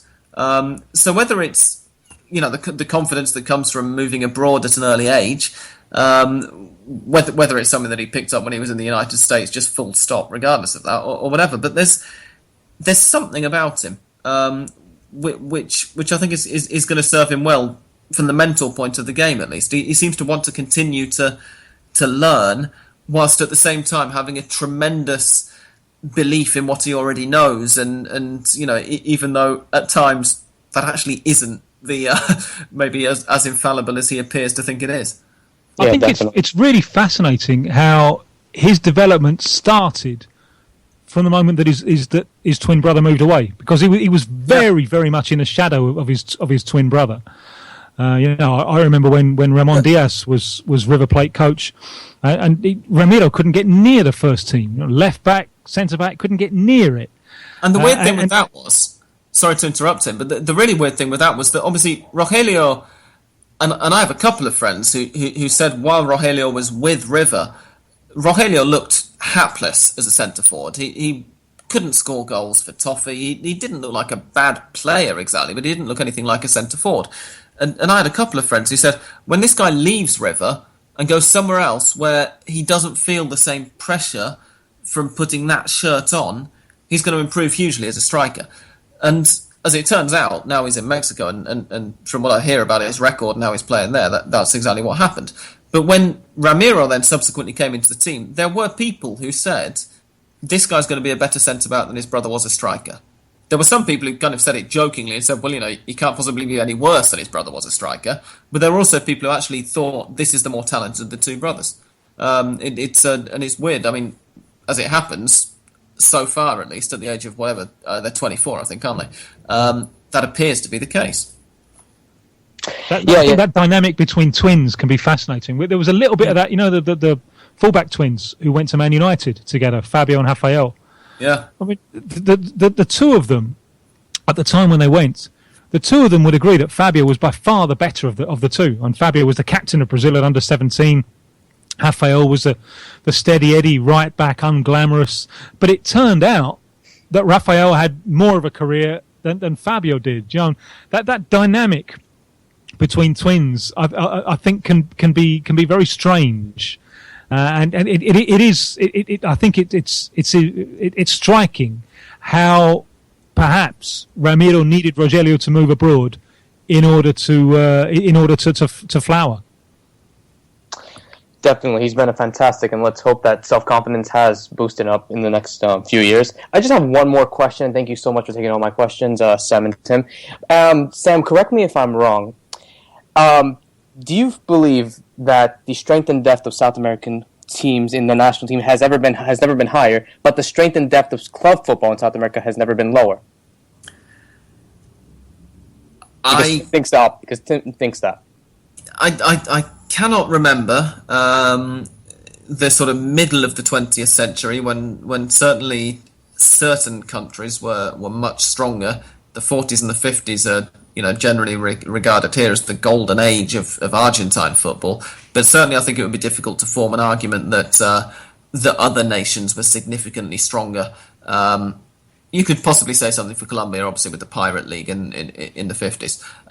Apart from that, I would say that almost certainly, because there always used to be this thing of at least Venezuela and Bolivia being the whipping boys of the continent, even as recently as a decade ago. Now, obviously, Venezuela have fallen away for reasons that Tim touched on earlier in this World Cup qualifying campaign compared with the previous one.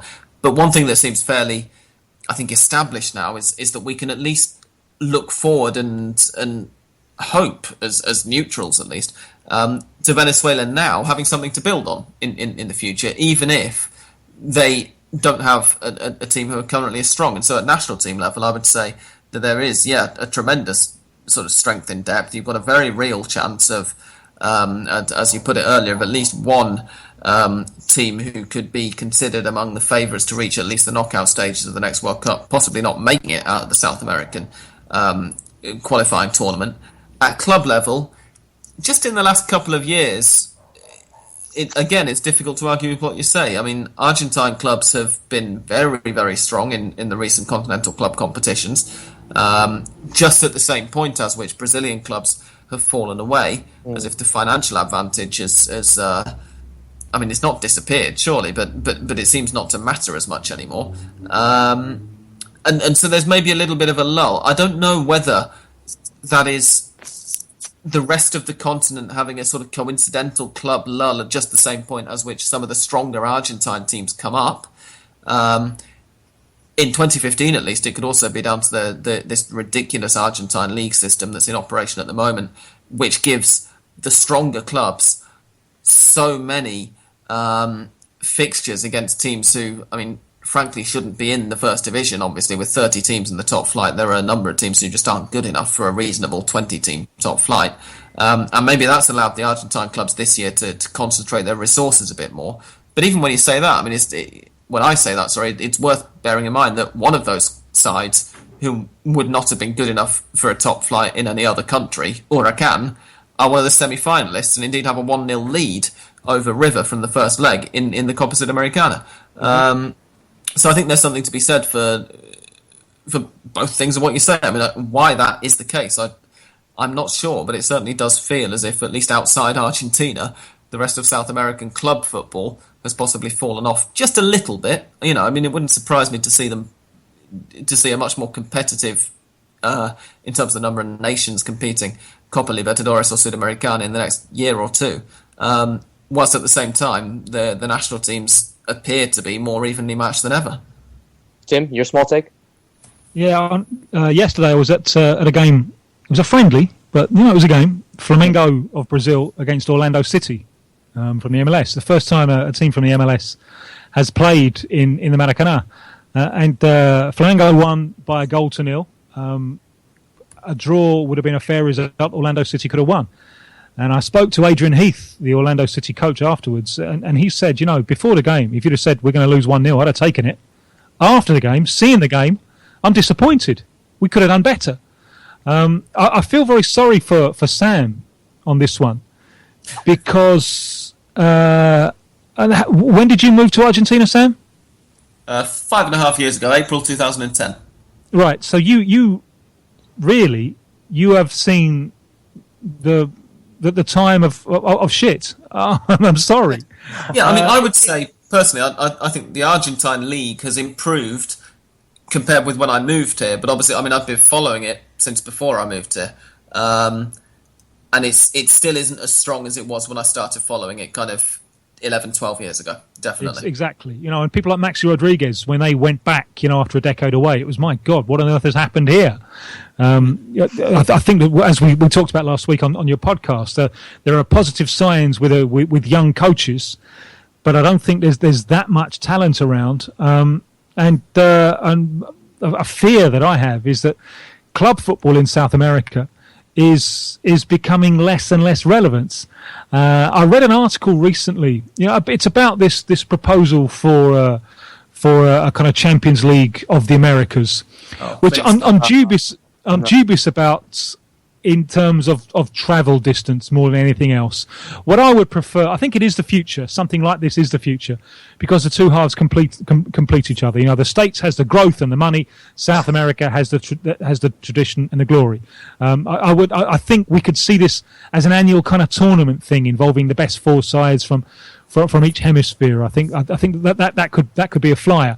But I read an article about this that was written by a North American, and he said that it would be embarrassing for the MLS sides to play the likes of Flamengo and Boca Juniors and so on. And I think, to be honest, that underestimated where the MLS is probably, and overestimated where the teams are in South America these days. And the level, I think, is deplorable. You only have to see on the final of the Libertadores. That's a showpiece occasion with River Plate in it. A team with such a great footballing tradition, and there was almost no football played at all. It was a deplorable spectacle, and tragically, the world gets a chance to see it with the World Club Cup, because in recent times the South Americans have won occasionally. Sao Paulo beat Liverpool in 2005, Internacional beat Barcelona 2006, Corinthians beat Chelsea 2012, but every time the South Americans took the field, totally acknowledging the superiority of their opponents, and with a game plan based on the fact that their opponents were far superior. And you don't have to go back that far to a time when the South Americans would love that game. As a child, they were better. Domestic football in South America really worries me now, because the best players are leaving earlier and earlier and earlier. The national team game, I think, is really strong. Really strong. Great. All right. A few teams are struggling a little bit. I don't think the quality has been 100% in the early rounds of World Cup qualification. Teams are struggling a little bit for identity and so on, for ideas. They'll get there. During the course of 18 rounds, they will improve. I think, and you really feel it, and I'll feel it on Wednesday and Thursday night when club football returns in Brazil. We've got a round of league games on Wednesday and Thursday.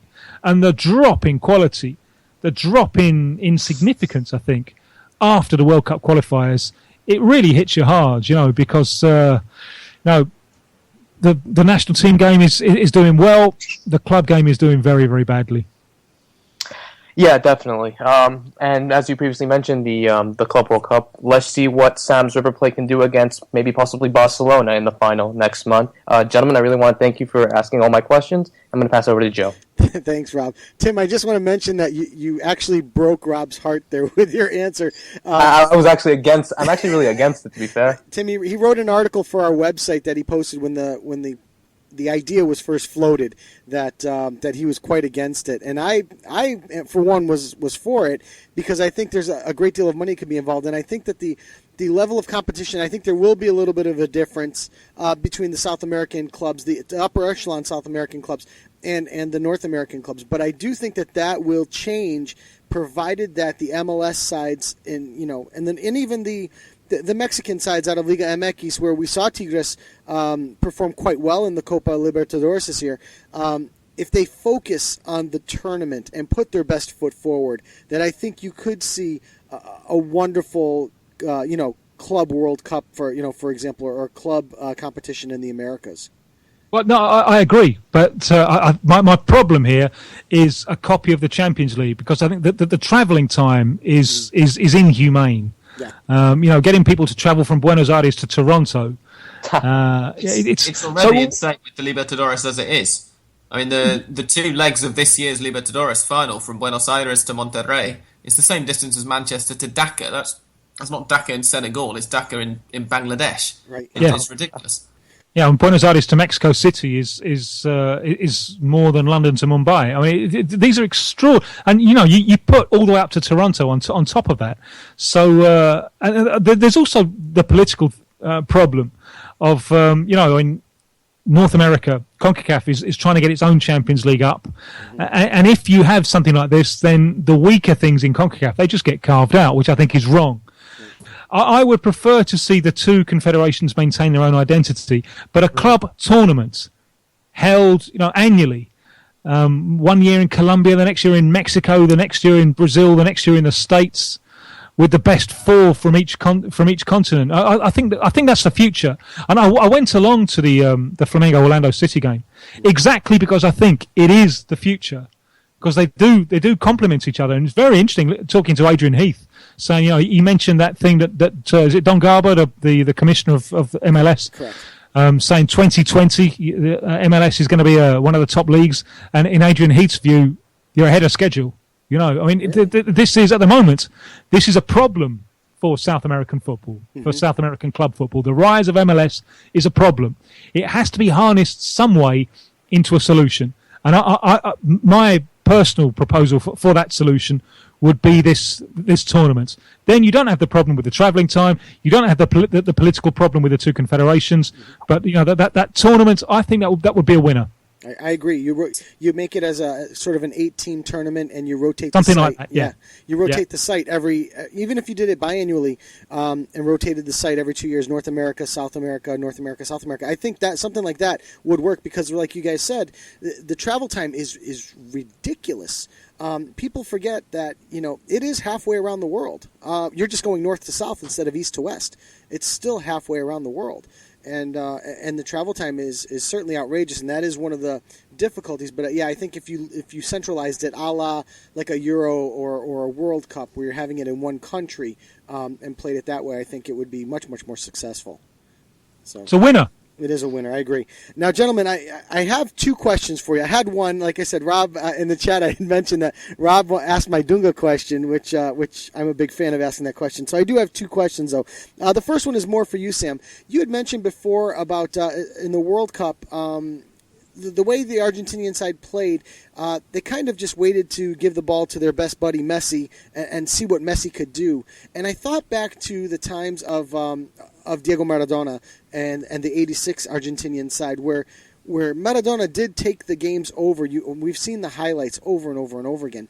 But to me, it seemed like that '86 side was a much better supporting cast than this particular 2014 version with their own megastar. Would you agree with that, or do you feel that it's a totally different situation? There is a school of thought in England, which obviously is one of the countries that played Argentina in 1986, but not maybe one of the countries that was paying that much attention to Argentine football in 1986, that the Argentina 86 team was basically 10 donkeys plus Maradona, and that Maradona won it all single-handed, if you'll forgive the pun, with the hand of God. I don't agree with that. They were clearly a much better side than that. But I don't know about comparing them with the 2014 vintage, because the 2014 team were a very talented side who seemed to not be quite sure of how they needed to be playing when they actually got to the World Cup. It worked superbly, the style that Sabella brought in during the World Cup qualifiers when they were playing on the counter. It was very, very fast. It was one of those teams where when the opposition had a corner, that's when they needed to be careful, because it could very quickly, within 10 seconds, turn into an Argentina chance at goal because they broke up the pitch so quickly. It's a different style of play to how Argentina played in '86.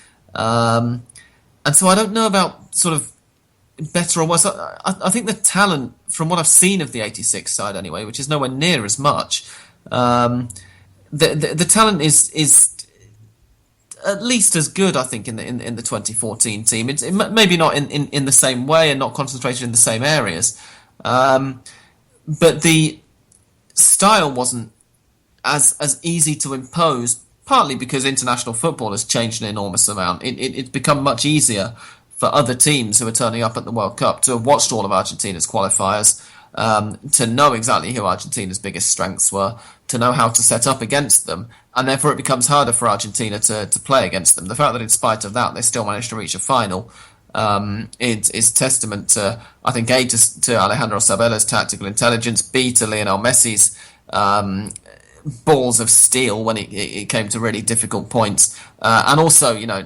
it's worth admitting as well, to a slightly fortunate draw. It could have been a more difficult draw up to at least the quarter-final.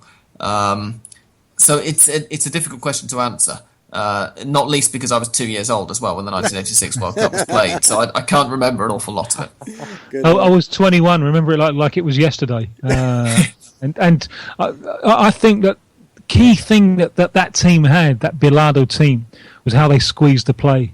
You remember they had a back three, and so that they packed midfield. So they were very solid, difficult to pass through. Bilardo was smart, and some of those things he took from Minotti. I know they're always seen in opposition, but Minotti spoke a lot about squeezing the opposition space, and I think that's something that. And I remember, right on the final whistle with the quarter-final against England, before all the fuss about the handball, when the England manager, Bobby Robson, was interviewed, the very first thing he said was, Argentina was so difficult to play against because they squeezed the play in midfield so much. Right. I was 14. I was old enough to remember the highlights and not old enough to remember the details. So, but for me, from the highlights that I can remember, it always just seemed to me like the supporting cast to Diego Maradona knew how to support their superstar, where it just almost feels like there is too much stardom on this 2014 side with the Di Marias and the Lavezzis and the Benegas and all the other big names that you see in world football. Well, remember 2014, Banega wasn't there. Di Maria got right. injured. Aguero was nowhere near, and they brought him on during the final, and probably shouldn't have. Mm-hmm. So they didn't have. Sorry, Tim. Higuain and Aguero both turned up to that tournament less than fully fit as well, that's right. Which is another factor, I think. It's the problem with international tournaments these days that the club season is so draining that. Personally, I don't think we've seen a great World Cup since that one in '86. When we did see the greatest player of his day touch levels that I've never seen. I've never seen in a tournament since, because he was fit enough to do it. At the end of a successful club season with Napoli, now the amount of running that players do during a game has gone up, and the club game just drains them dry. And this is the silver lining, I think, with this 2022 World Cup in Qatar. That if it's played November, December time, that we will get to see the best players full of gas. So I'm hopeful that one, not for the right reasons, the way that it's happened has been totally non-satisfactory. But the end result could be a tournament to remember. Like you said, it is the silver lining on a dark cloud in terms of how we got there. But I agree that when we see a November, December tournament, we're going to see players that haven't picked up those knocks throughout the season and haven't played 50 games coming into a World Cup where they're only getting maybe 3 or 4 days of rest. I mean, we even saw it in the Copa America this year where some of these players were 72 hours removed from their final match. Many of the Barcelona players were playing Juventus and Carlos Tevez, obviously with Juventus and a couple of other South American players there. They were 72 hours removed from that final, and they had to get to the Copa America to open their matches there. The schedule these days is so rigorous. Even these international breaks are not necessarily breaks. And a lot of these players, especially the European players who are not trying to qualify for the Euro 2016, are playing in these friendlies. Why would we play in these friendlies when you know that this tournament is around the corner and they're going to be out of gas when you get them to the end of the finish line? Yeah. Carlos Tevez, now, the Argentine Championship's just finished. Boca Juniors have won it, which means they're not playing any of the ridiculous playoffs that begin on Thursday for Copa Libertadores or Sudamericana qualification. So Carlos Tevez right now is getting his first break since the middle of 2014, and the only reason he had a break then was obviously because he wasn't in the Argentina squad. If he'd been in the Argentina squad for that World Cup, he would have had 2.5 years of solid football almost every weekend. Right. And again, my comments come from a person who loves international football and knows that there is a valuable sense of pride when you put on your national team's jersey and you run out there and represent your country. There is something about that feeling that money just cannot buy, and I get that, and I understand it, and I embrace it. But at the same time, it does you no good when the body and the soul are willing, but the legs just are not. It's the pinnacle of anyone's career. It is. It's a selection. It's not necessarily a paycheck. So, gentlemen, my last question's for both of you, and this is going to be a real quick one. I want to go back to the club focus a little bit because when I saw the rain out on Thursday night between Brazil and Argentina, I looked at the shots of the stadium from Monumental, and then I went on Google Earth and I looked at the Monumental from up above, and thought to myself, what a great place it would be to go and be in a match. And go and watch something like that. Spectacle. It's awful. Well, I'm going to give Sam his chance first. I want you to be my travel agent, and in Argentina, I want you to tell me if an American should travel abroad and watch a match in Argentina, and where should I go to get that best experience? And for unfortunately, because of the world we live in these days, the safest experience that you. Bombonera. Okay. Right, the first thing I'm going to say is if you want the safest experience, you definitely don't go to La Bombonera. The next thing that I will say is that I was at a match about a year ago at the Monumental. It was River Plate against Boca Juniors in the league, and it was played in very, very similar conditions to the conditions that caused Argentina-Brazil on Thursday night to be called off, if not slightly worse conditions. It was absolutely pissing it down, and it had been since about 8 o'clock the previous night, I ended up wetter than I have ever been before in my life by the end of that match, and it was hideous. The Monumental, I would, first of all, in spite of the fact that I'm a River sympathiser in Argentina, I would agree with Tim in that he says it's not always the best place to go to a game. Okay. Particularly if you're in the lower tier. If you're in the upper tier of the Monumental, you very rarely have a bad view. If you're in the lower tier, it's pretty unusual to get a good view. And both of us, both me and Tim, watched the final of the 2011 Copa America from the press box, which is in the lower tier, and couldn't really get a very clear view of the far touchline as a result. It's the running track spoils it, which is a shame because it is otherwise a very nice stadium. La Bombonera, and again I say this even as a River sympathiser, the atmosphere is just off the hook, but it's really not the safest area to go. The other thing is that when I first moved here, I went to one match La Bombonera 2 weeks after I came. I wandered down there.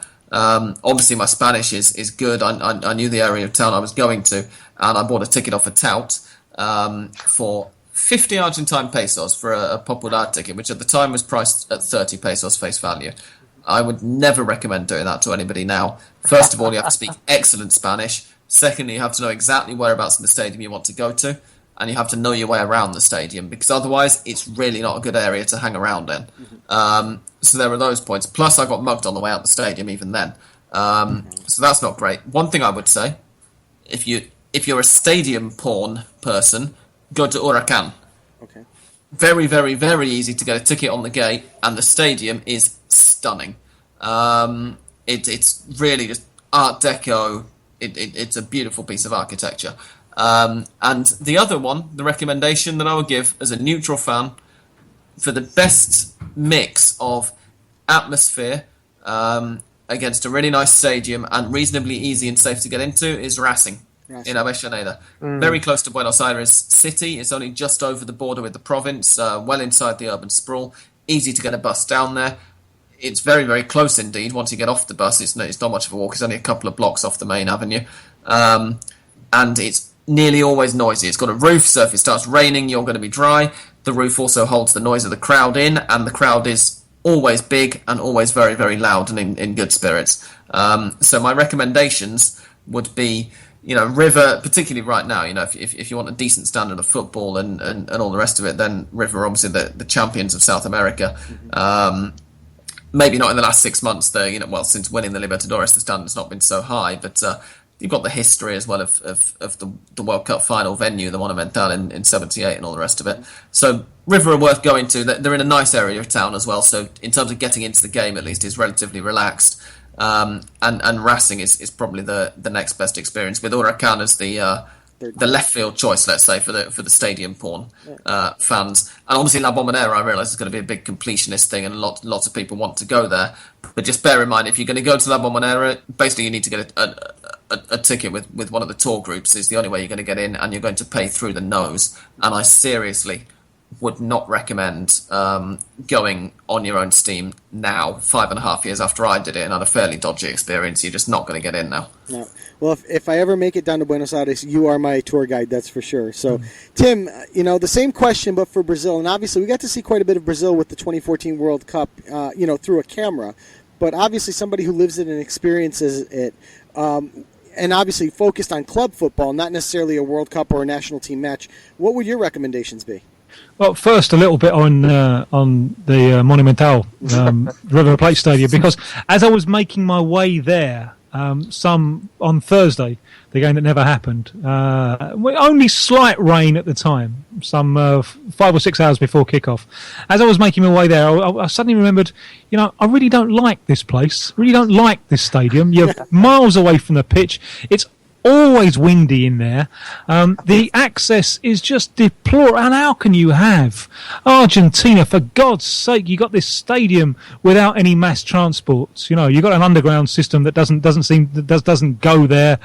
Deplorable, really. But the underground system doesn't go to a lot of places in Buenos Aires. I thought you guys were going to say it doesn't go anywhere. It goes to some places, but it can't be anywhere that's nowhere near big enough for the urban area. It can't be any worse than Defensores del Chaco, that's for sure. I know Tim has that experience. I've walked many times to Defensores del Chaco, and I've always enjoyed the walk from the city centre. I've always enjoyed that walk. In Brazil, where Brazil are actually playing, where the national team are playing tomorrow night against Peru, Fonte Nova in Salvador is a gorgeous stadium. It's to my mind, it's the best of the World Cup stadiums. It's a beautiful, beautiful setting. There's a lovely lake just behind it. It's not particularly well served by mass transport either. I'm not a stadium hopper freak, but I am a mass transport freak. I don't drive. One of the ways that I judge stadiums is what's the mass transport like? What's it like to get to? Mm-hmm. There's the one in Medellin in Colombia. The Atanasio Girardot. And Medellin's quite an impressive city, I think, and it's got a nice underground, which is for the main part overground, so you get kind of views of the city. That's a good stadium to go to, the Atanasio Girardot in Medellin. So I can warmly recommend that one. Elsewhere in Brazil, well, the big advantage of the Maracanã, as well as its tradition, is you've got an underground station along. Just you come out of the underground and you see the stadium, and it looks like a giant spaceship. The stadium itself, I think, it's where I watched the vast majority of my football. It's where I was yesterday for Flamengo Orlando City. Personally, I think they probably should have knocked it down and started again. Rather than retaining the original outside, which does mean that the slope is not very steep. So a lot of people are a fair way away from the pitch, even though they're closer to the pitch than they used to be. But it's still a great place to go. And Adrian Heath was absolutely knocked out to play there yesterday. And I think it's something that every football fan should do at least once in your life. Visit the Maracanã. And I was going to say, the Maracanã. There's such a history involved with that particular stadium that it's a must-stop. I mean, even like we said, La Bombonera would be a must-stop place to see, like a la Wembley. The Bombonera, you can walk from the city centre, which is one of the reasons that I like it. I've never had any problems there, but maybe I've just been lucky. Oh, well, I think you have, but one thing I'll go back to as well, with Tim's point about public transport, is that Huracan Stadium, now that they've expanded the Buenos Aires underground system a little bit, is right next to a subte station, the subte being Buenos Aires underground train station. It's like 2 or 3 blocks away. So it is very, very easy to get to indeed. And as long as you get in the right side of it, it's in a considerably safer area than La Bombonera as well. Now, gentlemen, will both of you be traveling up to the United States for the Copa America Centenario?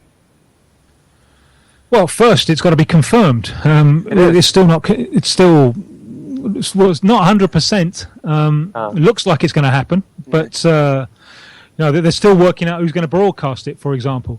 I think it's probably unlikely because I can't see how travelling up there, I think, unless someone steps in, one of my clients steps in and decides to foot the bill. It doesn't come out of my own pocket, like all the money I spent going to Buenos Aires last week for nothing. That all came out of my own pocket. Because I can't see how I'm going to make money out of it, because I think I'd lose a fortune. I don't think the interest is going to be very high. Remember, it's competing with the Euros, so that knocks out interest from Europe. And I would be very, very surprised if teams take their strongest lineups. So they would be mad to take their strongest lineups because they would be burning out their players. Remember, these players have played the Copa America in 2015. 6 of them played the World Cup 2014. 2 of them played the Copa America, the Confederations Cup in 2013. So these players have got to get some time off sometimes. Sometime, I know Peru were thinking about sending an under-23 side. With not even the senior coach going there. Wow. I'm sure there'll be political pressure on them to change their mind on that. To give the tournament some credibility. But this, I think, is the big problem with it. That for me, it runs the risk of being a little bit like some of those Copa Americas that we had, 1997 in Bolivia, 1999 in Paraguay, 2001 in Colombia, 2004 in Peru, where a lot of understrength teams went up there. So I think the event, if it does go ahead, I think it may well have a credibility problem. Okay, Sam, how about you? Will you be making the adventure up to the United States? He never leaves Buenos Aires. Unfortunately, a very similar answer to Tim. I mean, if Tim Vickery is going to be sweating on getting enough paid work to make it worth his while to get up there, then obviously I'm going to be even more struggling for that. And as Tim says, if none of my employers or clients and will foot the bill to fly me up there. And given as well that one of both mine and Tim's biggest paying clients are ESPN, who are already based up there anyway. Right. I fear that it is doubtful. And the other thing is that I don't know, as Tim says, how worthwhile it's really going to be from a footballing point of view. I mean, one thing that's really not clear about it at all is whether it's even an official Copa America or whether the Copa America Centenario is something else entirely, a bit like the Mundialito that they held in Uruguay between previous World Cup winners in 1980. I mean, is it, next year, if it happens, let's assume it does, are Chile going to be defending their title? And whoever wins then in the next Copa America in 2019, are they going to be, going in as the defending champions, or are Chile going to be going in as the defending champions? Well, they're not going to the Confederations Cup, are they? Chile are going to the Confederations Cup in 2017. And so the whole kind of wording of the US soccer statement, when they, said, we're going to be doing it. But, I mean, there's nothing there that actually says it's going to be full-strength lineups. It's going to be, FIFA are going to be protecting the days. So if the teams call up their best players, then they've got to seed them. There's nothing that says that everybody's going to be taking it equally seriously. And it's going to be a one-off because the Copa America after that isn't going to involve the same 16 teams. It's going to be back to the normal structure, we presume, at least. And so it's a very, very tricky one, combined with the fact, of course, that I live in Argentina and therefore going up to the United States immediately, everything's going to be much more expensive anyway. It's depressing that it comes down so much to money and to what we can make pay because, I'm sure that ultimately, whether it turns out to be a meaningful football tournament or not, Tim would agree with me that I'd love to go. Never been to the States. Afford to do it, then you'll love I'd it, be there like a flash. I'd love the experience, but I just don't know whether it's going to be workable, unfortunately. Well, if you gentlemen ever do make it up this way and you have to cover the match in New York, I'm sure Rob and I will do our best to find a place to put you up for a couple days. So I will take you up on that because if I do make it up there, then I suspect that that New York is going to be one of the more sensible stopping off points. There are going to be several games there, I would have thought. So the final's going to be at MetLife. Oh, the finals? Indeed. Okay, so there we go. So, well, gentlemen, we've taken up a great deal of both of your time tonight. Sam, I also want to pass along congratulations on 5 years at Hand of Pod this past Friday. Thank you very much. Hopefully, it's solely because I can't find anything better to do with my Wednesday and Thursday evenings. But thank you. No, but we just did 2 years, and certainly it's an achievement. So congratulations on that. So, and again, to both of you gentlemen, thank you so much for your time tonight, for giving us such a great deal of time. We really, really appreciate it, and always love to have you back soon. Brilliant. It was a pleasure, Jets. Thank you. Have a good night. Thank you, guys. And that was Tim Vickery and Sam Kelly for a great roundtable discussion. Gentlemen, I know we are certainly over on time from what we normally like to do. So, and we've got quite a bit more to cover, but you know what? We're going to throw a lot of it out the window as we did go into detail with the South American coverage. So we're going to just head over to our match of the week coverage, gentlemen. We're going to go ahead and whip through that. We'll get our trivia answer, and we're going to sign it off for this evening on what I think is a fantastic show tonight. And again, thanks to our wonderful guests. They were unbelievable. Two of the best South American journalists, period. And we had them both at the same time, so we're really, really blessed to have that. So, gentlemen, the week ahead. Let's start off with the play in Europe, as that'll be first and foremost here. Like we had said earlier in the show, we have 22 teams going to France next year for 2016 Euro. We have 2 teams left to put into place. Now, gentlemen, we made our predictions on these 2 matches last week, and I'm going to give you an opportunity to change them, okay? First one is Slovenia-Ukraine, which is tomorrow at 2:45. Currently, Ukraine lead on a 2-0 aggregate. All 3 of us selected the Ukraine to move on and go to the Euros. Do either of you want to change your selections? No. Nope. Good, neither do I. Denmark-Sweden, again, 2:45 tomorrow. This one, though, is a little trickier. It's a 2-1 aggregate going to Denmark. Sweden ahead on 2-1 on aggregate. Denmark got the away goal. All 3 of us had selected Sweden in this one. Do either of you want to change your prediction? No. No. Yeah, neither do I. I still think Zlatan's going to do what he can. I was surprised Robbie Keane didn't get into any of the matches here against Bosnia and Herzegovina, but still, I had them winning. I am so far 1 for 2, and I think I'm well on my way on the Ukraine one. So let's go look at the CONMEBOL qualifiers. We've got 2 matches tomorrow. first one that I've got on the docket for you gentlemen starting at 3:30 is Colombia-Argentina in Colombia. I'm going to ask you as a rapid fire, Rob, your prediction, Argentina-Colombia, who you got winning? Colombia 2-1. Colombia 2-1. Mike? 1-1. 1-1. It's a draw, and you know what? I actually like the draw myself as well. I'm going to go with 1-1. Uruguay-Chile, tomorrow night at 6 p.m. We've got, and this one is in Uruguay. Mike, I'm going to go to you first. Chile 2-1. Chile. Rob? Draw. I'm actually taking Uruguay in this one. I heard a fact that Chile has not won, I think, in like the past 18 years in Uruguay. So I'm going to actually be the contrarian and go Uruguay on this one. So, Rob, I'm going to send you over to La Liga. Give us the match of the week, the big one. Yes, we have the big one, El Clasico. Saturday, 12:15, Real Madrid against Barcelona at Santiago Bernabeu. Barcelona currently lead with, I believe, 2 or 3 points after the Real Madrid lost to Sevilla before the international break. This is a tough match to call, really, but if Lionel Messi is going to stay fit for this match, that's the million-dollar question right there. Mm-hmm. And for that, Barcelona 2-1. Barcelona 2-1 at the Bernabeu, by the way. Yes. So that's going to be a big one. Ligue 1 has a matchup of some of the top teams in the league. Actually, kind of the surprising top teams in the league in Caen versus Angers, Sunday at 8 a.m. I'm going to actually take a draw in this, gentleman. Both teams are on pretty good form at the moment, but I think we're going to see a 1-1 draw between the two of them. So, Mike, over to you for our EPL match of the week. I know we'll get our prediction on Friday. That's Liverpool, Manchester City. Sorry, I just was looking at Twitter there for a second. Manchester City at Liverpool, Saturday, 12:30, and I'll have it up on Friday. All right. What are you hoping for? Let's put it that way.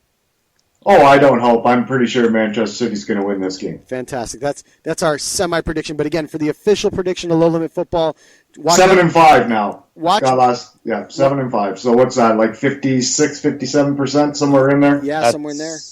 So, but 58. Watch it again. Watch our. So it's money. It is money right now. Watch Mike's Twitter feed, as he will be the first to tweet it on Friday, and then we will go ahead and retweet it once we see it, and that'll be sometime on Friday. Rob, the Bundesliga. Yes, in the Bundesliga, we have Schalke against Bayern Munich. Bayern Munich just being unstoppable so far in the Bundesliga. I think no one is going to stop them, especially with a hopefully in-form Robert Lewandowski coming back to his club. I think Bayern take this easily 3-1. 3-1 in that one, and that one is at Schalke, by the way. On Saturday at 2:45 p.m., the big one in Serie A is Juventus going on the road to Milan to play AC Milan. Both teams actually are playing fairly well. Juventus is really starting to turn up the heat and performing much better domestically, and I think that's going to carry over. They're starting to figure out Pablo Dybala finally, and how he's going to best serve this team, and I think it's really turning into Allegri's advantage. I'm going to take Juventus in a victory on this one. I'm going to say 2-1, and the old lady is going to keep on moving up the table here. So, MLS, gentlemen, I'm going to give this to Mike alone because... but we're all going to make predictions, right? Yeah, we might as well, because it is the playoffs. So let me just set that up quick. But, Mike, if you want to give us what the matchups are. Okay, so Sunday at 5 p.m., Columbus Crew at home to the New York Red Bull. First leg. I'm going to take Columbus 2-1. So I'm gonna actually just take the winners. I'm gonna note the winners here. Columbus 2-1. Rob, how about you? Columbus 1-0. Columbus 1-0, and I'm gonna go for a 1-1 draw in this one. I think in the end this is really New York's a tournament to go and move through and qualify for the finals. Let's hope that happens, Joe. And I know, and I honestly, I think. But you're not going to be surprised if Columbus did find a way to win this series, right? Wouldn't be surprised one bit. Right. They are playing fantastic. Not at all. So how about the second match, Mike? Also on Sunday, I guess approximately a half an hour after the Eastern Conference Final is Portland versus Dallas at 7:30 p.m. Eastern. And I am going to take Portland 1-0. Portland 1-0 at home, getting themselves a goal and putting themselves in the driver's seat on that one. Rob, how about you? Portland 2-1. Portland 2-1, and giving FC Dallas the all-important away goal moving forward and moving back into home. For me, God, this Dallas team is Yeah. scary. It is really, really scary good. I'm actually going to take Dallas to win this particular match. I'm going to take them 2-1, and I think. Have you seen? I'm not saying that that's not a good pick, but have you just seen Portland's amount of goals they give up at home? Yes. Next to It's none. amazing, right? Yeah, they are. Yeah. They've been playing incredibly well. They're a great team. They don't score either. That's the problem. But they don't give up any goals. A lot, Exactly. a lot of happiness with Darlington Nagbe getting onto the U.S. men's national team and getting a look against St. Vincent and the Grenadines this weekend. I don't think it's going to happen again tomorrow. It's not on the matchups, but tomorrow we also have the U.S. versus Trinidad and Tobago down in Trinidad and Tobago. And I'm sorry, what else? And Canada versus El Salvador. Thank you. All El right. Salvador. So El Salvador versus Canada. Sorry. Yeah, it's thanks, not Rob. it's not on the plan, and I'm not going to write it down. But quick winners. First, let's go USA Trinidad. Mike. Oh, USA. I don't know. You don't have to give me a It's score. going to be hot. It's in the afternoon there, right? Yeah, straight winner. Yeah. You don't have to give me a prediction on score. USA. USA. Rob. USA. I think the USA wins as well, but I think they're going to end up playing a much closer match than they really would hope for, and Yes. it could come back to haunt them a little bit. If this match is 1-1, 0-0 into like the 65th, 70th minute, watch that heat and humidity start to affect the players, and I think you could be in for a world of hurt. Canada, El Salvador, it's kind of similar situation. That night, though. It is at night, but it's still hot and muggy in El Salvador. It doesn't matter if it's day or night. But a lot better, though, than apparently than during the day. Mike, I'm gonna go with my heart for you on this one, and I'm gonna say Canada's gonna win this. They're gonna go to the top of the group, and the Mexico matches will be a formality because they'll have enough points in their pocket to move to the hexagonal. Rob, how about you? I really hope Honduras beat Mexico tomorrow, but my gut also says that Canada will get a draw. A draw, Mike. Canada Winning. Against that B team, I think we can eke it out. Go Canada. There we go. Yeah. So hopefully, anyway. the trivia question, Mike. You want to repeat it? And it'll give me a chance to remember Okay. another name. How many have you got so far? Just one more. God damn it. I'm still stuck. So 16 players with a Z or Z in their name have made over 150 Premier League appearances. How many can you name? With all the Argentina discussion, I'd like to add Pablo Zabaleta to the list. Finally, how could I you like not it. have him? Yeah. Let's add one. Who? Can I add one? Yes. Oh, sorry, yeah. Wilfred Zaha. Is he on here? Does he have enough? He has to. He has to. 150 matches. 150. Yeah. I don't know. You've got the list, Mike. I don't see him on here, Rob. I'm Wikipedia him right now. All Let me right. check. All right. So, Zaha, can you give me a team that I might be able to work How with? about an Italian? Oh, Gianfranco Zola. So God, okay, there you go. 208. 208. From what I'm reading. For Wilfred Zaha? Yes. All right, we're going to have to put him on In the list. Premier League? Hang on, let me check. Because he's not on this list. Oh, yeah, you're right. Wow. Yep. Zaha's a no-go. Championship. That's like my Okay, Di so Maria. not on this list. Nope, okay. That's like Okay, so yes, we've got Zola, Zamora, Zola who was it? and Zabaleta. Zabaleta, Yeah. Chelsea goaltender. So Not Peter Cech. I mean, no, with a Z. oh, yeah. Let's see, Thibaut Courtois. Just has to have a Z in their name, remember? Right. Not doesn't have to be first or How last. about Mark Schwarzer? Schwarzer. Yep. Oh, that's Oh, he has a right. Z in the name. Oh, I thought it was. A Z for Z. How about, come on, any more? We could do this. Hold on. We're gonna be here At least a now. couple more you should be able to get. A couple of these guys still playing. I know, and this is killing me. Oh my God. I'm gonna How see can you not come up with Carlos Tevez? Oh my God. Tevez. Oh, good Lord. Yeah, that was confusing me a bit, but Just has to be a Z. Doesn't have starter and anywhere in their Right, name, yeah, Rob. anywhere in their name. okay. I'm trying to picture some jerseys. Okay, I'm going to go through them here. 'cause Go ahead. we're taking- Okay, so Yep. we got Mark Schwarzer, Yep. former Fulham defender Zat Knight, Charles Nzogbia, Heard of that. Bobby Zora. Yeah, Zamora, Charles Bobby Nzogbia is Zamora. probably still No. in the championship. We got Bobby Zamora we got. First. Muzzy, is it? Got four I got one. Zs. I got one. Just- I got one. All right. Luis Suarez. Yeah. No. Luis Suarez? No. Must not have 150 games in the Premier League. Oh, wow. He only played like Stefan Henchois, Liverpool. Okay. Gianfranco Zola, who you got. Carlos Tevez, Pablo Zabaleta, you got. Stefan Nzonzi. Nzonzi. Yes. Canadian international, and what was it, Fulham? Starter Thomas Radzinski. Radzinski, of course. And now this one I've never heard of. Steve Orgazovic. No.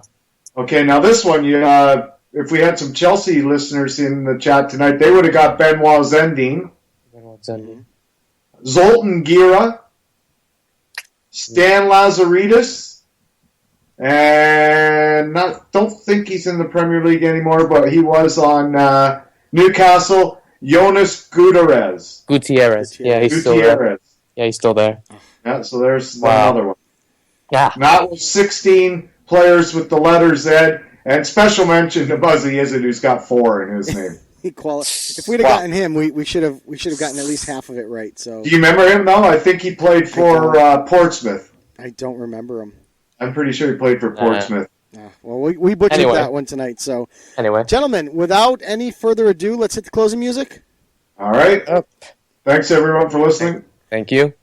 And so for episode 98 of Low Limit Football, I want to send out a special thanks to Sam Kelly and Tim Vickery for giving us a wonderful, wonderful, wonderful roundtable discussion. Next week, we will be going through the leagues. We're going to review the El Clasico. We are going to take a look at where we stand in CONMEBOL, CONCACAF, and the Euro 2016 field. And we'll also make predictions on the second leg of the MLS Finals. So, for episode 98 of Low Limit Football, I'm Joe Usello. And I'm Roberto Rojas. And I'm Mike Orr. Thanks for listening, everyone, and good night. Thanks for listening.